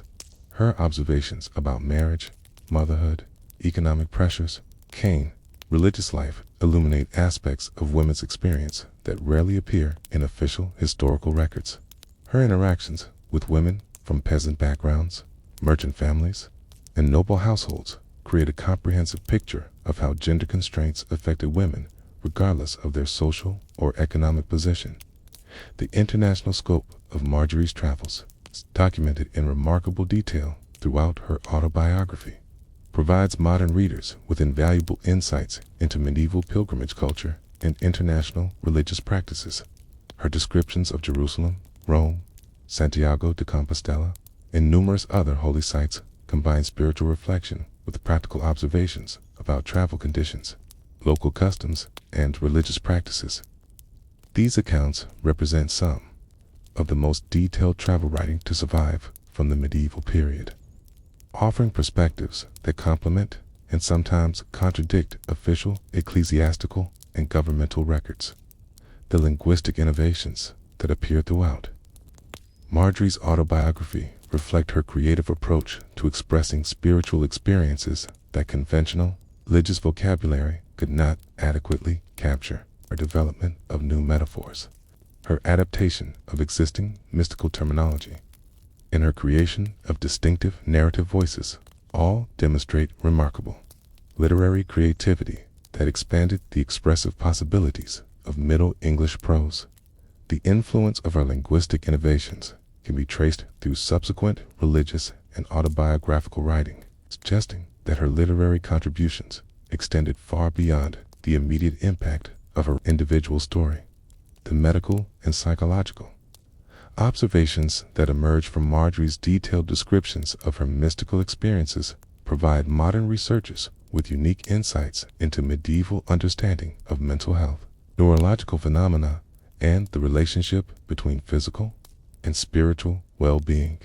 Her careful documentation of the physical symptoms that accompanied her visions, the emotional states that preceded her mystical encounters, and the long-term effects of intensive spiritual practice create a comprehensive record that illuminates aspects of religious experience that are rarely documented with such precision. The pedagogical framework that underlies Marjorie's autobiography reveals her sophisticated understanding of how personal narrative could serve educational purposes for readers seeking their own spiritual development. Her strategic placement of theological discussions, her careful explanation of mystical concepts, and her integration of practical advice with spiritual instruction create a comprehensive guide for religious practice that serves both inspirational and instructional functions. The effectiveness of her teaching methods is suggested by the continuing influence of her work on subsequent generations of religious seekers. The economic dimensions of Marjorie's story, woven throughout her autobiography, illuminate the complex relationships between spiritual aspiration and material necessity that characterized medieval religious life.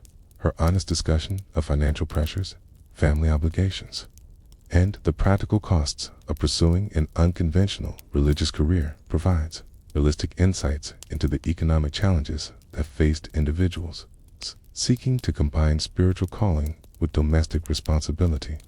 Her strategies for managing these competing demands offer practical wisdom that remains relevant for contemporary readers facing similar conflicts between personal aspiration and family obligation.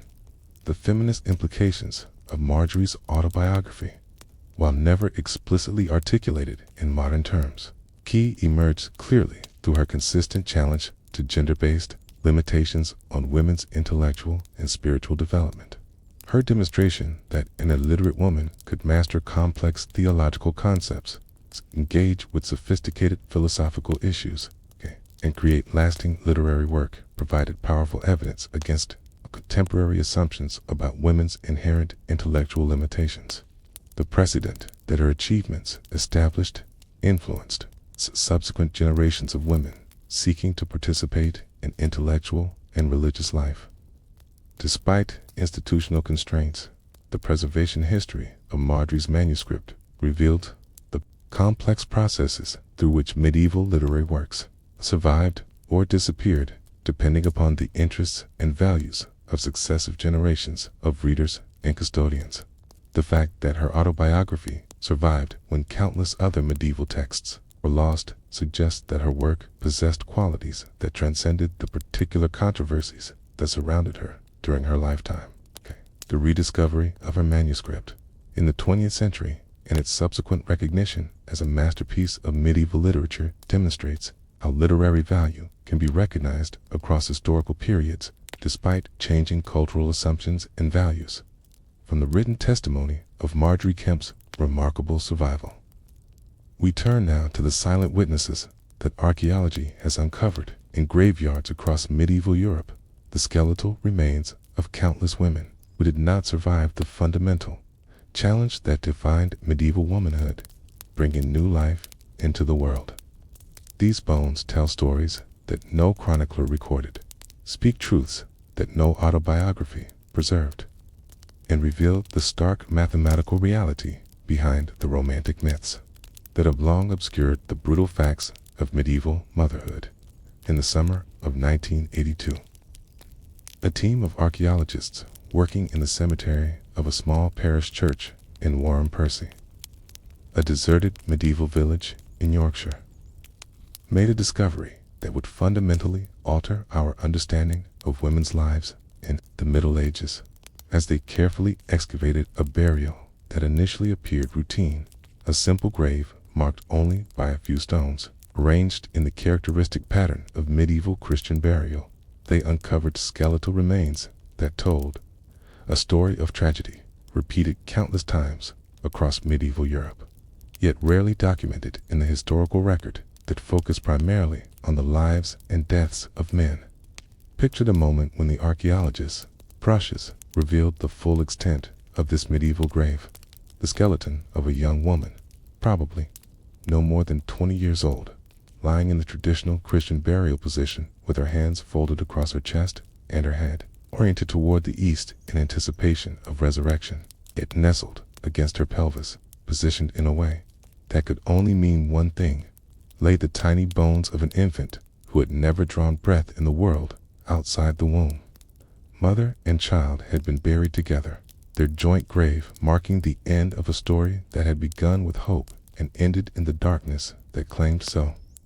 Many medieval families thought the forensic analysis of these remains, conducted with the sophisticated techniques that modern archaeology employs to extract maximum information from ancient bones, revealed details that illuminate the harsh realities of medieval childbirth with scientific precision.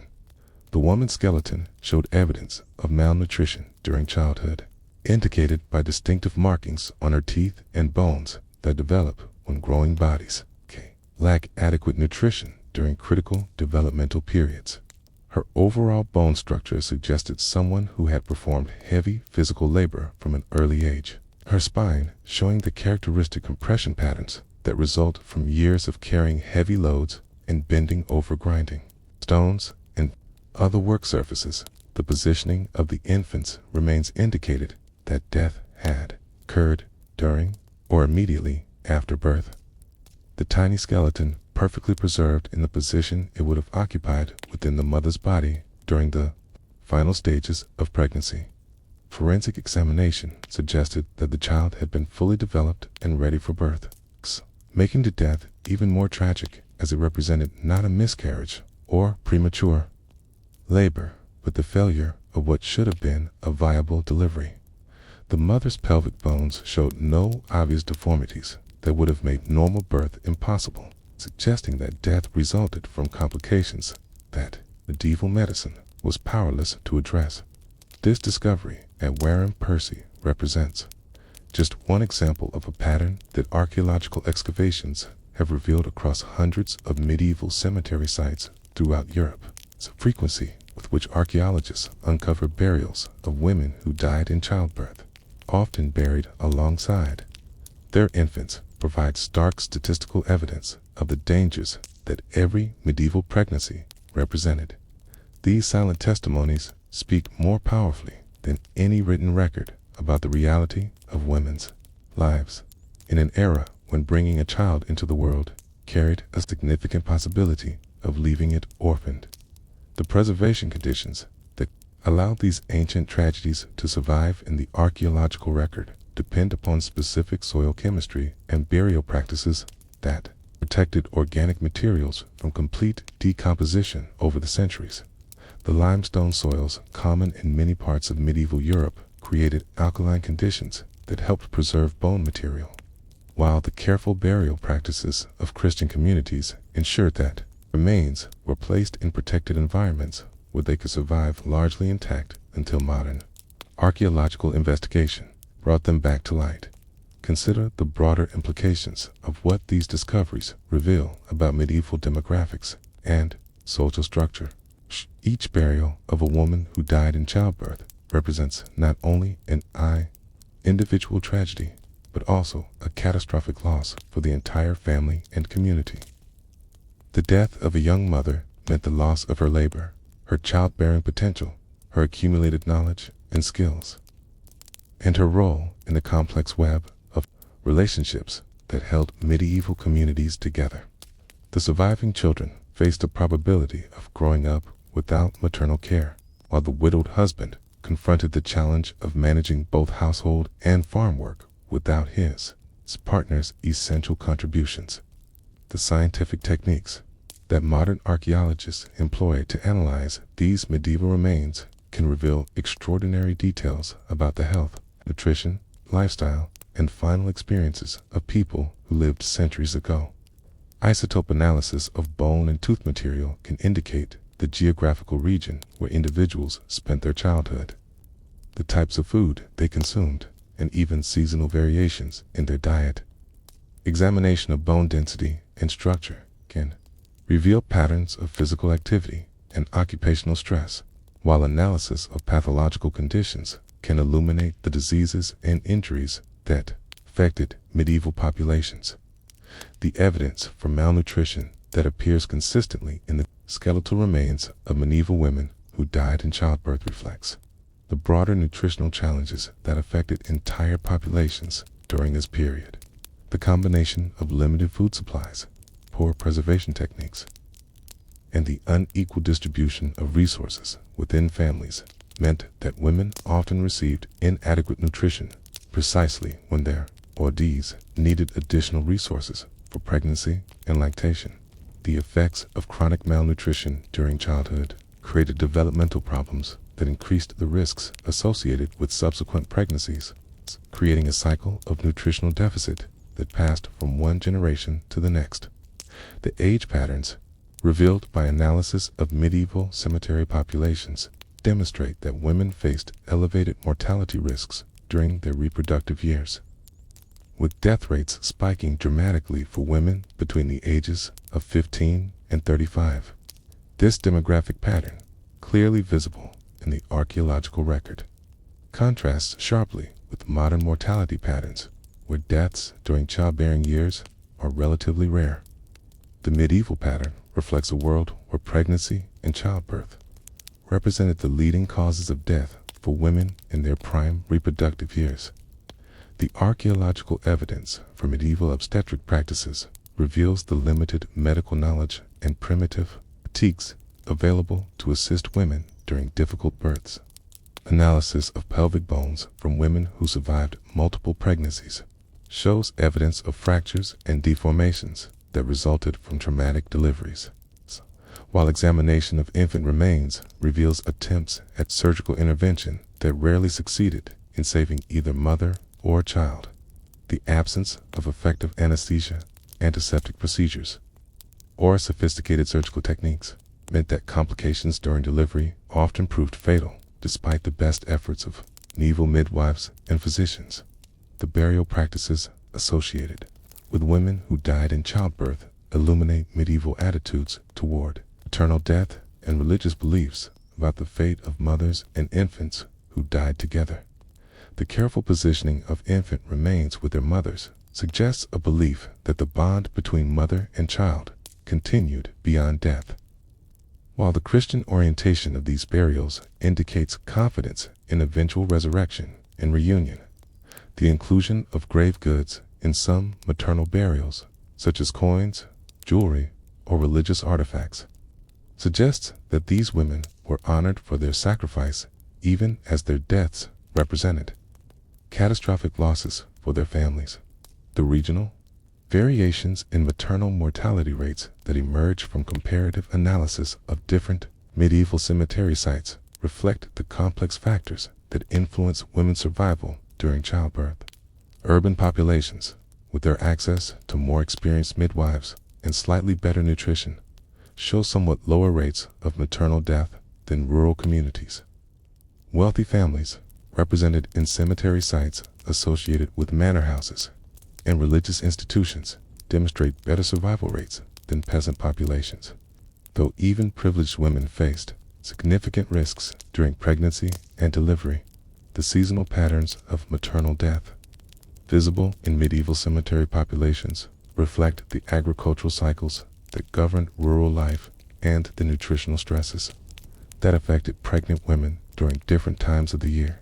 Women who gave birth during late winter and early spring, and food supplies were at their lowest ebb, and families were surviving on stored provisions from the previous harvest, show higher mortality rates than those who delivered during summer and autumn when fresh food was more abundant.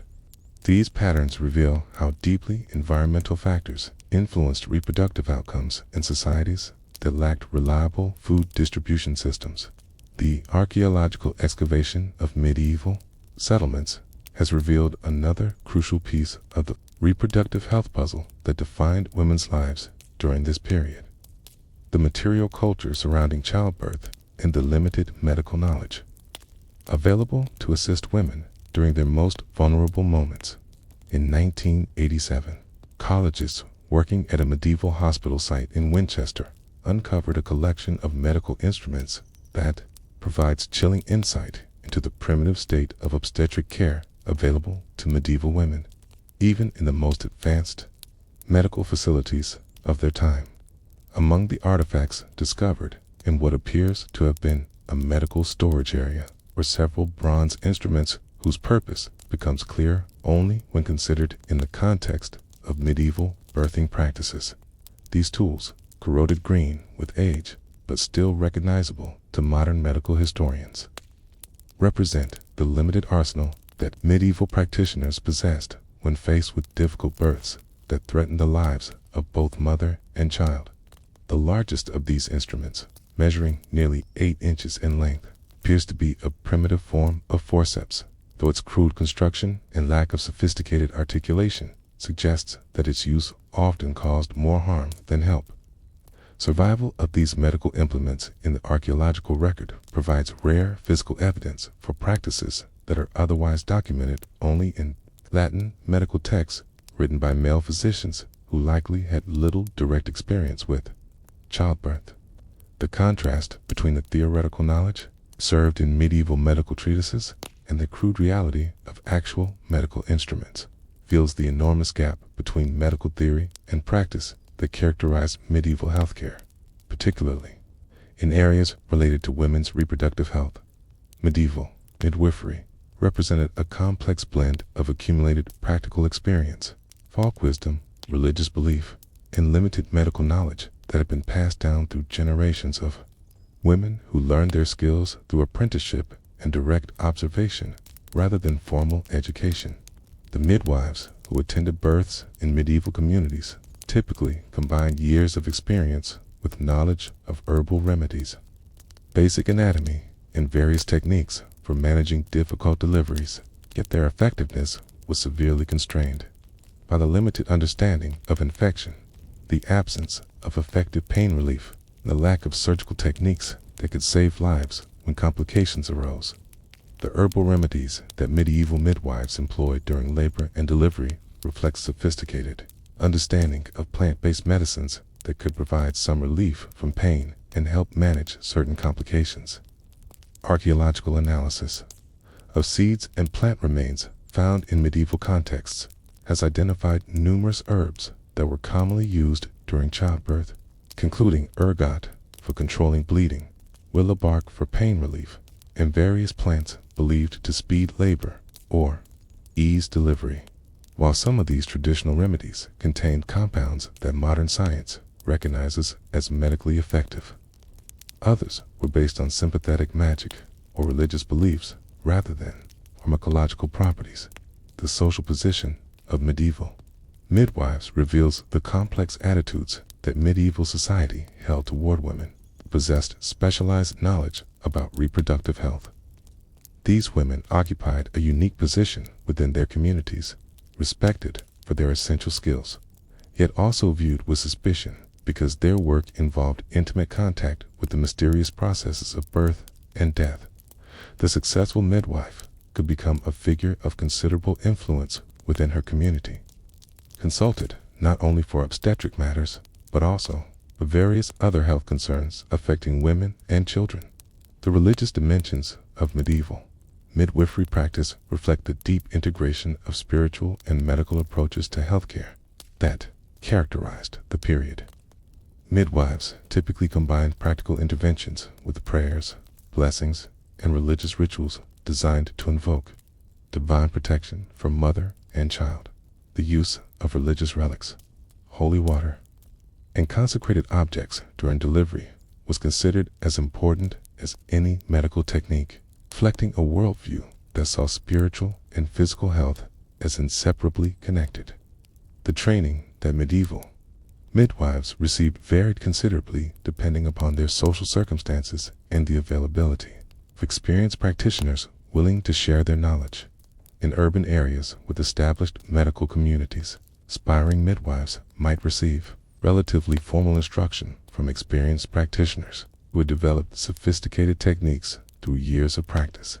In rural areas, however, midwifery knowledge was often passed informally from mother to daughter or learned through trial and error by women who found themselves called upon to assist with difficult births in communities that lacked any other medical resources. The legal status of medieval midwives reveals the attempts by both ecclesiastical and secular authorities to regulate practices that could have life or death consequences for community members.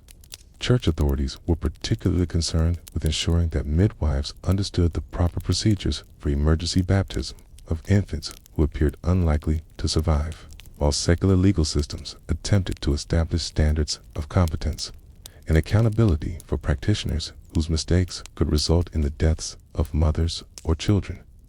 The economic aspects of medieval midwifery practice illuminate the complex relationships between healthcare provision and social class that affected access to medical care during pregnancy and childbirth. Wealthy families could afford to employ the most experienced midwives and could provide the nutrition, rest, and supportive care that improved outcomes during pregnancy and recovery. Poor families, however, often had to rely on inexperienced practitioners or even family members with no formal training, while continuing to work until the moment of delivery and returning to labor almost immediately afterward. The forensic examination of medieval skeletal remains has revealed details about women's reproductive experiences that no written chronicle could capture, transforming anonymous bones into eloquent witnesses of lives lived under conditions of extraordinary hardship and resilience. Modern osteological analysis, employing techniques developed over decades of scientific advancement, can extract from ancient skeletons information about nutrition, disease, physical stress, and reproductive history that illuminates the daily reality of medieval women's existence with unprecedented precision and objectivity. Consider the painstaking process through which archaeologists and physical anthropologists transform fragmentary skeletal remains into comprehensive life histories that speak across the centuries. Each bone, each tooth, each joint surface carries encoded information about the experiences of its former owner, waiting to be decoded by specialists who understand how human physiology responds to different environmental pressures and lifestyle demands. The systematic analysis of hundreds of medieval skeletons from sites across Europe has created a database of information that allows researchers to identify patterns of experience that characterized entire populations and social groups. The isotopic analysis of medieval teeth and bones provides remarkably acute detailed information about the geographical origins and dietary patterns of individuals who lived centuries ago. The chemical signatures embedded in dental enamel during childhood can reveal the specific region where a person spent their early years, while the isotopic composition of bone tissue reflects the types of food consumed during different periods of life. These techniques have revealed the mobility patterns of medieval women, showing how marriage frequently required young women to relocate significant distances from their natal communities, adapting to new environments and dietary patterns that could affect their health and reproductive success. The evidence for chronic malnutrition that appears consistently in medieval women's skeletal remains reveals the systematic nutritional deprivation that affected female populations throughout this period. The distinctive markers of childhood, malnutrition, linear enamel hypoplasias on teeth, reduced bone density, and delayed skeletal development, appear with alarming frequency in medieval female skeletons, indicating that girls routinely received inadequate nutrition during critical growth periods. This early nutritional deficit created lasting effects that compromised women's health throughout their lives and increased the risks associated with pregnancy and childbirth.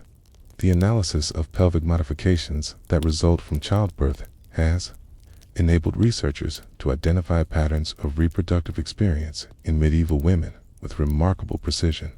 The characteristic changes to pelvic bone structure that occur during pregnancy and delivery create permanent markers that allow specialists to determine not only whether a woman bore children, but often how many pregnancies she experienced and whether any deliveries involved significant complications.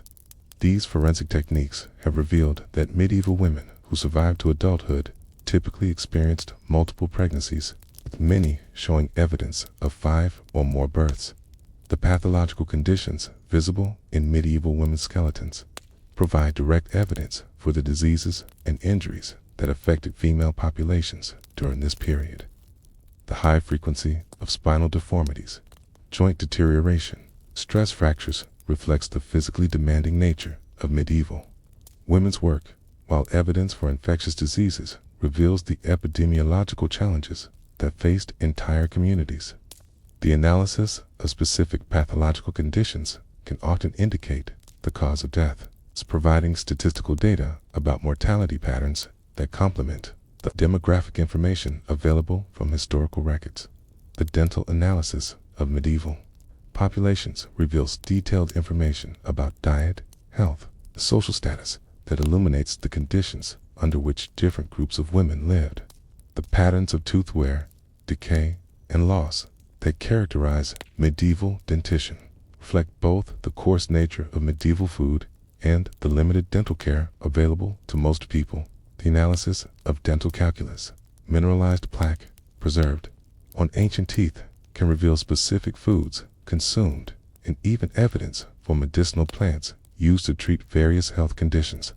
The evidence for violence and trauma in medieval women's skeletal remains provides sobering testimony to the physical dangers that women faced beyond the obvious risks associated with childbirth.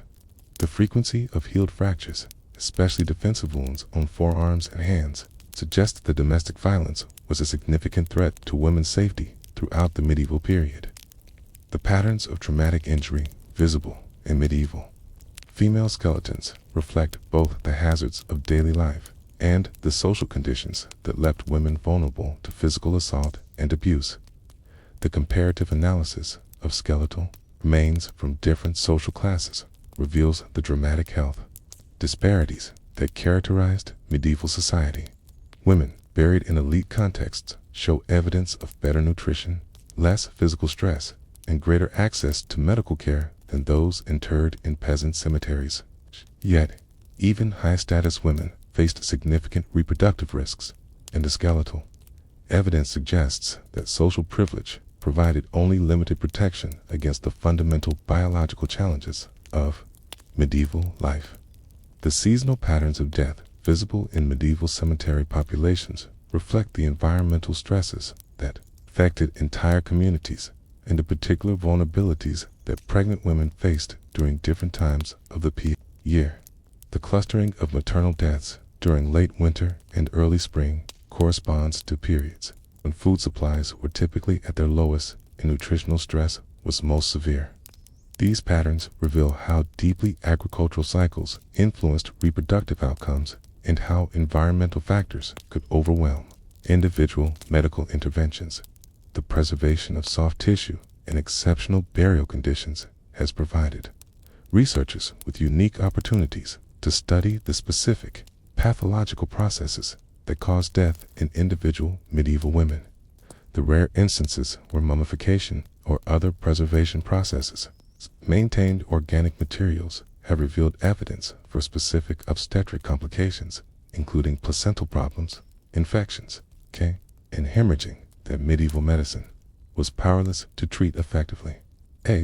Preserved remains provide detailed case studies that illuminate the medical realities of medieval childbirth, the clinical precision, the DNA analysis that has become possible with advancing scientific techniques is beginning to reveal genetic factors that may have influenced reproductive success and mortality. Cottages in medieval populations.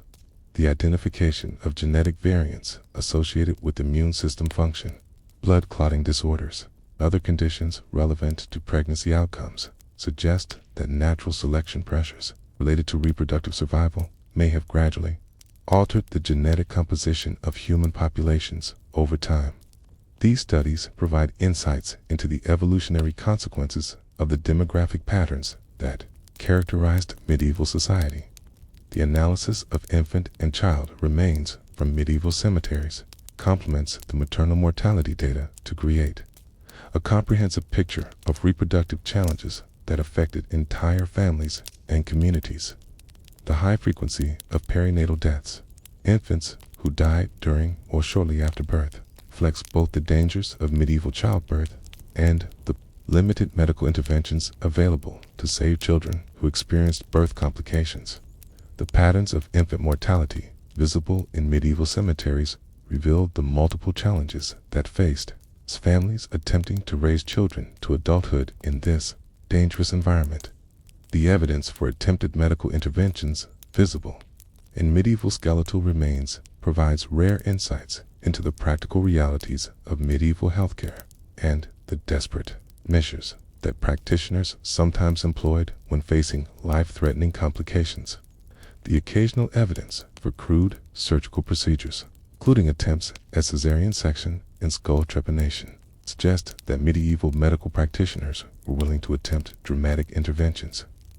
Despite the limited success rates that primitive surgical techniques could achieve, from the harsh realities revealed by ancient bones, we turn now to explore a very different world that existed simultaneously within the same medieval landscape. The rarefied atmosphere of noble households where wealthy women lived lives of comparative luxury while remaining bound by many of the same fundamental constraints that limited all medieval women's choices and opportunities. Behind the thick stone walls of manor houses and castles, in chambers hung with imported tapestries and warmed by massive fireplaces, the wives and daughters of the nobility navigated their own complex challenges in a world where privilege brought both opportunities and obligations that peasant women could barely imagine. The afternoon hours in Eleanor's solar bring a different rhythm to her day. As the formal morning ceremonies give way to the more intimate activities that fill the private hours of noble women's lives, here, behind the thick stone walls that separate her from the bustling world of castle life, Eleanor engages in the complex negotiations, careful planning, delicate manipulations that enable aristocratic women to exercise influence despite their formal exclusion from positions of official authority. The conversations that take place in these private chambers often carry more political significance than the formal councils from which women are barred, as informal networks of communication and influence shape the decisions that affect entire kingdoms. Picture Eleanor receiving her most trusted lady-in-waiting, Margaret de Clare, whose presence in the solar represents not merely domestic service, a participation in a sophisticated intelligence network that connects noble households across England and France. Margaret brings news from her own family's estates, carefully coded messages from allies at court, and the subtle but crucial information about marriages, alliances, and political shifts that could affect Eleanor's family's position within the complex web of medieval power relationships. The embroidery that occupies their hands as they speak provides convenient cover for conversations that must appear casual while addressing matters of the utmost political sensitivity. The letters that arrive daily through Eleanor's private correspondence network reveal the extraordinary scope of aristocratic women's informal political activities. Written in carefully neutral language that could not compromise their authors if intercepted. These communications carry news about military preparations, diplomatic negotiations, and court intrigues that official channels might suppress or distort. Eleanor's ability to access and interpret this information makes her an invaluable advisor to her husband, though her contributions to family strategy must remain invisible to preserve the fiction that political decision-making remains exclusively within male domains. The financial records that Eleanor maintains in her private chambers reveal another dimension of noble women's hidden influence, as her management of household resources often provided the economic foundation that enabled male relatives to pursue political and military ambitions. The complex accounting systems that tracked income from multiple estates, managed payments to hundreds of retainers, and coordinated international trade relationships required sophisticated mathematical and administrative skills that rivaled those of professional bankers and merchants. Yet this economic expertise remained officially unrecognized, hidden behind the assumption that women lacked the intellectual capacity for serious financial management. The religious activities that occupy much of Eleanor's private time serve multiple functions beyond personal devotion, providing cover for political activities while genuinely expressing spiritual commitments that helped aristocratic women find meaning and purpose within constrained lives. Her private chapel becomes a meeting place where sensitive conversations can occur under the protection of religious privilege, while her charitable activities create opportunities to build alliances with religious institutions and influential clerics who might prove useful during political crises. The books of hours that she commissions often contain coded messages or symbolic representations that communicate political positions without direct statements that might prove dangerous. The education that Eleanor provides for her daughters reveals the complex tensions between preparing young women for their future roles while acknowledging the intellectual gifts that formal society refuses to recognize or develop. In the privacy of her chambers, she teaches her girls not only the domestic skills expected of noble women, but also the political awareness, financial acumen, and strategic thinking that will enable them to survive and thrive within aristocratic society. These informal lessons, never documented in official educational records, it's often proved more valuable than any formal instruction in preparing young women for the realities of noble life. The stark juxtaposition between Eleanor's world of luxury and the grinding poverty that characterized most medieval women's lives becomes most apparent during the evening hours, when the great hall of the castle fills with elaborate feasts that could feed entire peasant villages for months, while those same villages struggle to survive on meager rations that barely sustain life through another harsh winter. The contrast between these simultaneous realities, opulent plenty existing within a few miles of desperate want, illuminates the fundamental inequalities that defined medieval society and the different but related challenges that affected women across all social strata.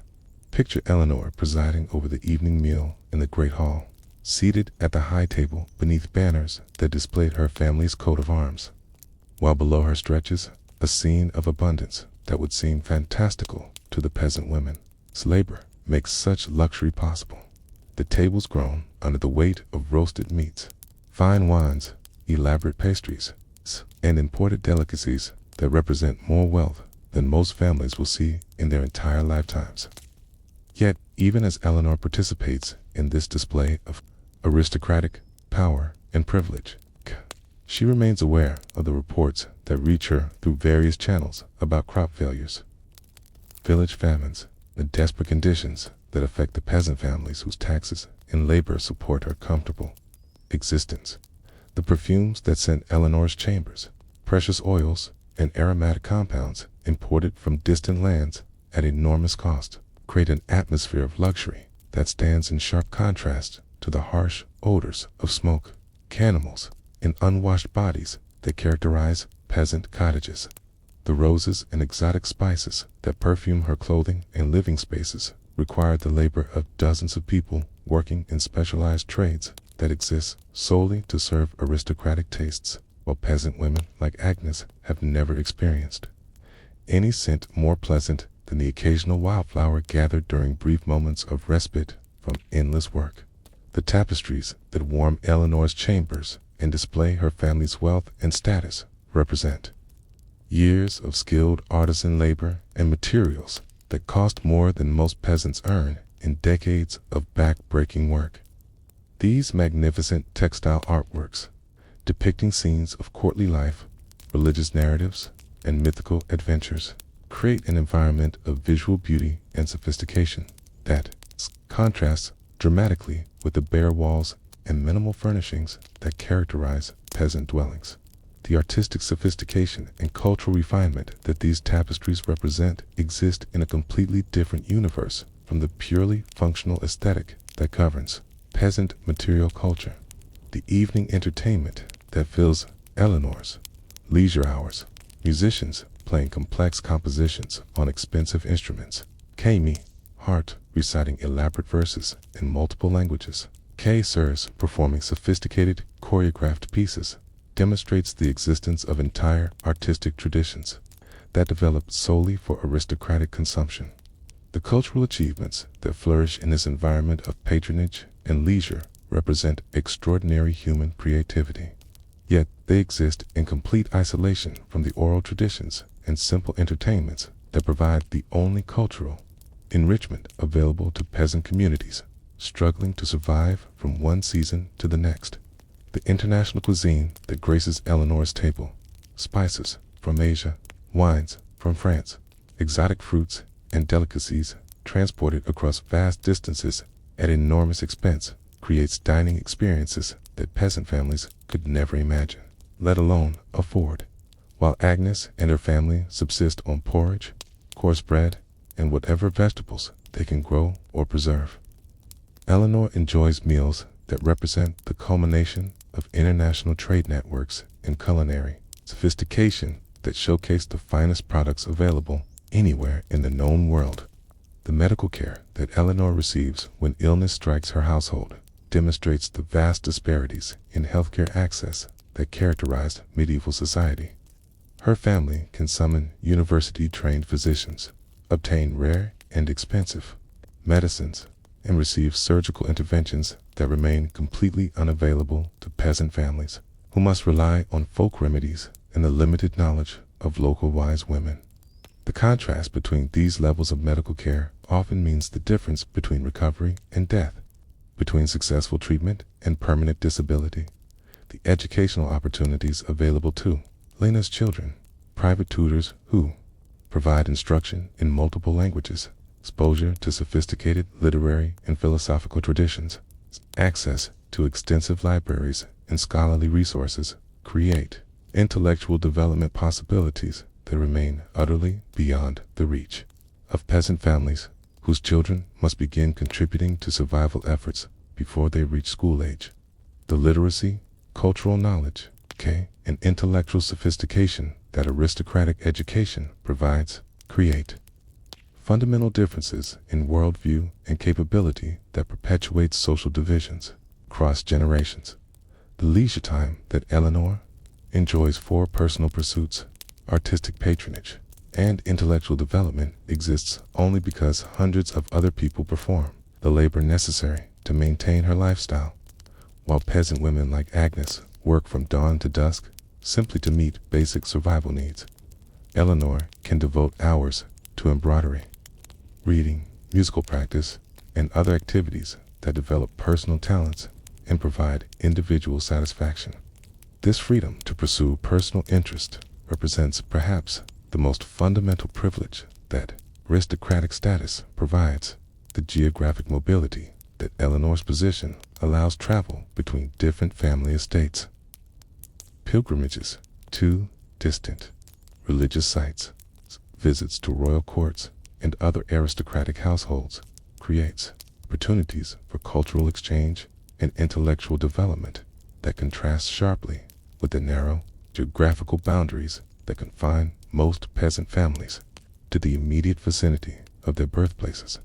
The broader perspective and sophisticated understanding of different cultures and societies that such travel provides creates intellectual advantages that reinforce social distinctions and perpetuate aristocratic dominance. As our gentle journey through the medieval world draws to a close, we return to the present moment, to the warmth and safety of our comfortable beds, carrying with us the voices and stories of women whose lives unfolded in times vastly different from our own, from Agnes, the peasant bride whose 13-year-old hands learned to carry water before they understood the weight of wedding vows, to Marjorie Kemp, who transformed personal tragedy into literary triumph, to the silent testimonies of bones that speak across centuries, to Eleanor, whose tapestried chambers concealed struggles as real as any faced in muddy cottages. We have witnessed the extraordinary variety of women's experiences within the constraints and possibilities of medieval life. These stories remind us that the fundamental challenges of human existence, the search for meaning, the struggle for survival, the desire for authentic expression, the need for love and connection, transcend the boundaries of historical periods and social circumstances. Whether grinding grain in a peasant cottage or managing diplomatic correspondence in a noble solar, medieval women demonstrated the same intelligence, courage, and resilience that characterize human experience across all times and places. Their solutions to life's challenges may seem foreign to our modern sensibilities, yet their underlying humanity remains immediately recognizable and deeply moving. The contrast between their world and ours illuminates both the remarkable progress that human societies have achieved and the continuing relevance of their experiences to our contemporary challenges. The medical advances that have made childbirth relatively safe, the educational opportunities that enable women to develop their intellectual potential, the economic systems that provide alternatives to purely survival-based existence, all represent achievements built upon the foundations that medieval women helped to create through their quiet persistence and daily courage. Yet, perhaps most importantly, these medieval voices remind us of the extraordinary resilience of the human spirit and the capacity for individuals to create meaningful lives within even the most constraining circumstances. Their stories teach us that dignity, intelligence, and worth are not dependent upon material comfort or social recognition, but emerge from the fundamental human capacity to love, endure, hope, and contribute to the continuation of life itself. In their patient strength and quiet heroism, we find inspiration for facing our own challenges with greater appreciation for the privileges we enjoy and deeper understanding of our connections to the great chain of human experience that links us to all who came before, and all who will follow. As sleep draws near, let these ancient voices carry you peacefully into rest, their stories weaving through your dreams like threads in the great tapestry of human experience. In honoring their memory and learning from their wisdom, we ensure that their sacrifice and struggle continue to illuminate the path toward greater understanding, compassion, and justice for all who share in the ongoing human journey toward a more equitable and humane world.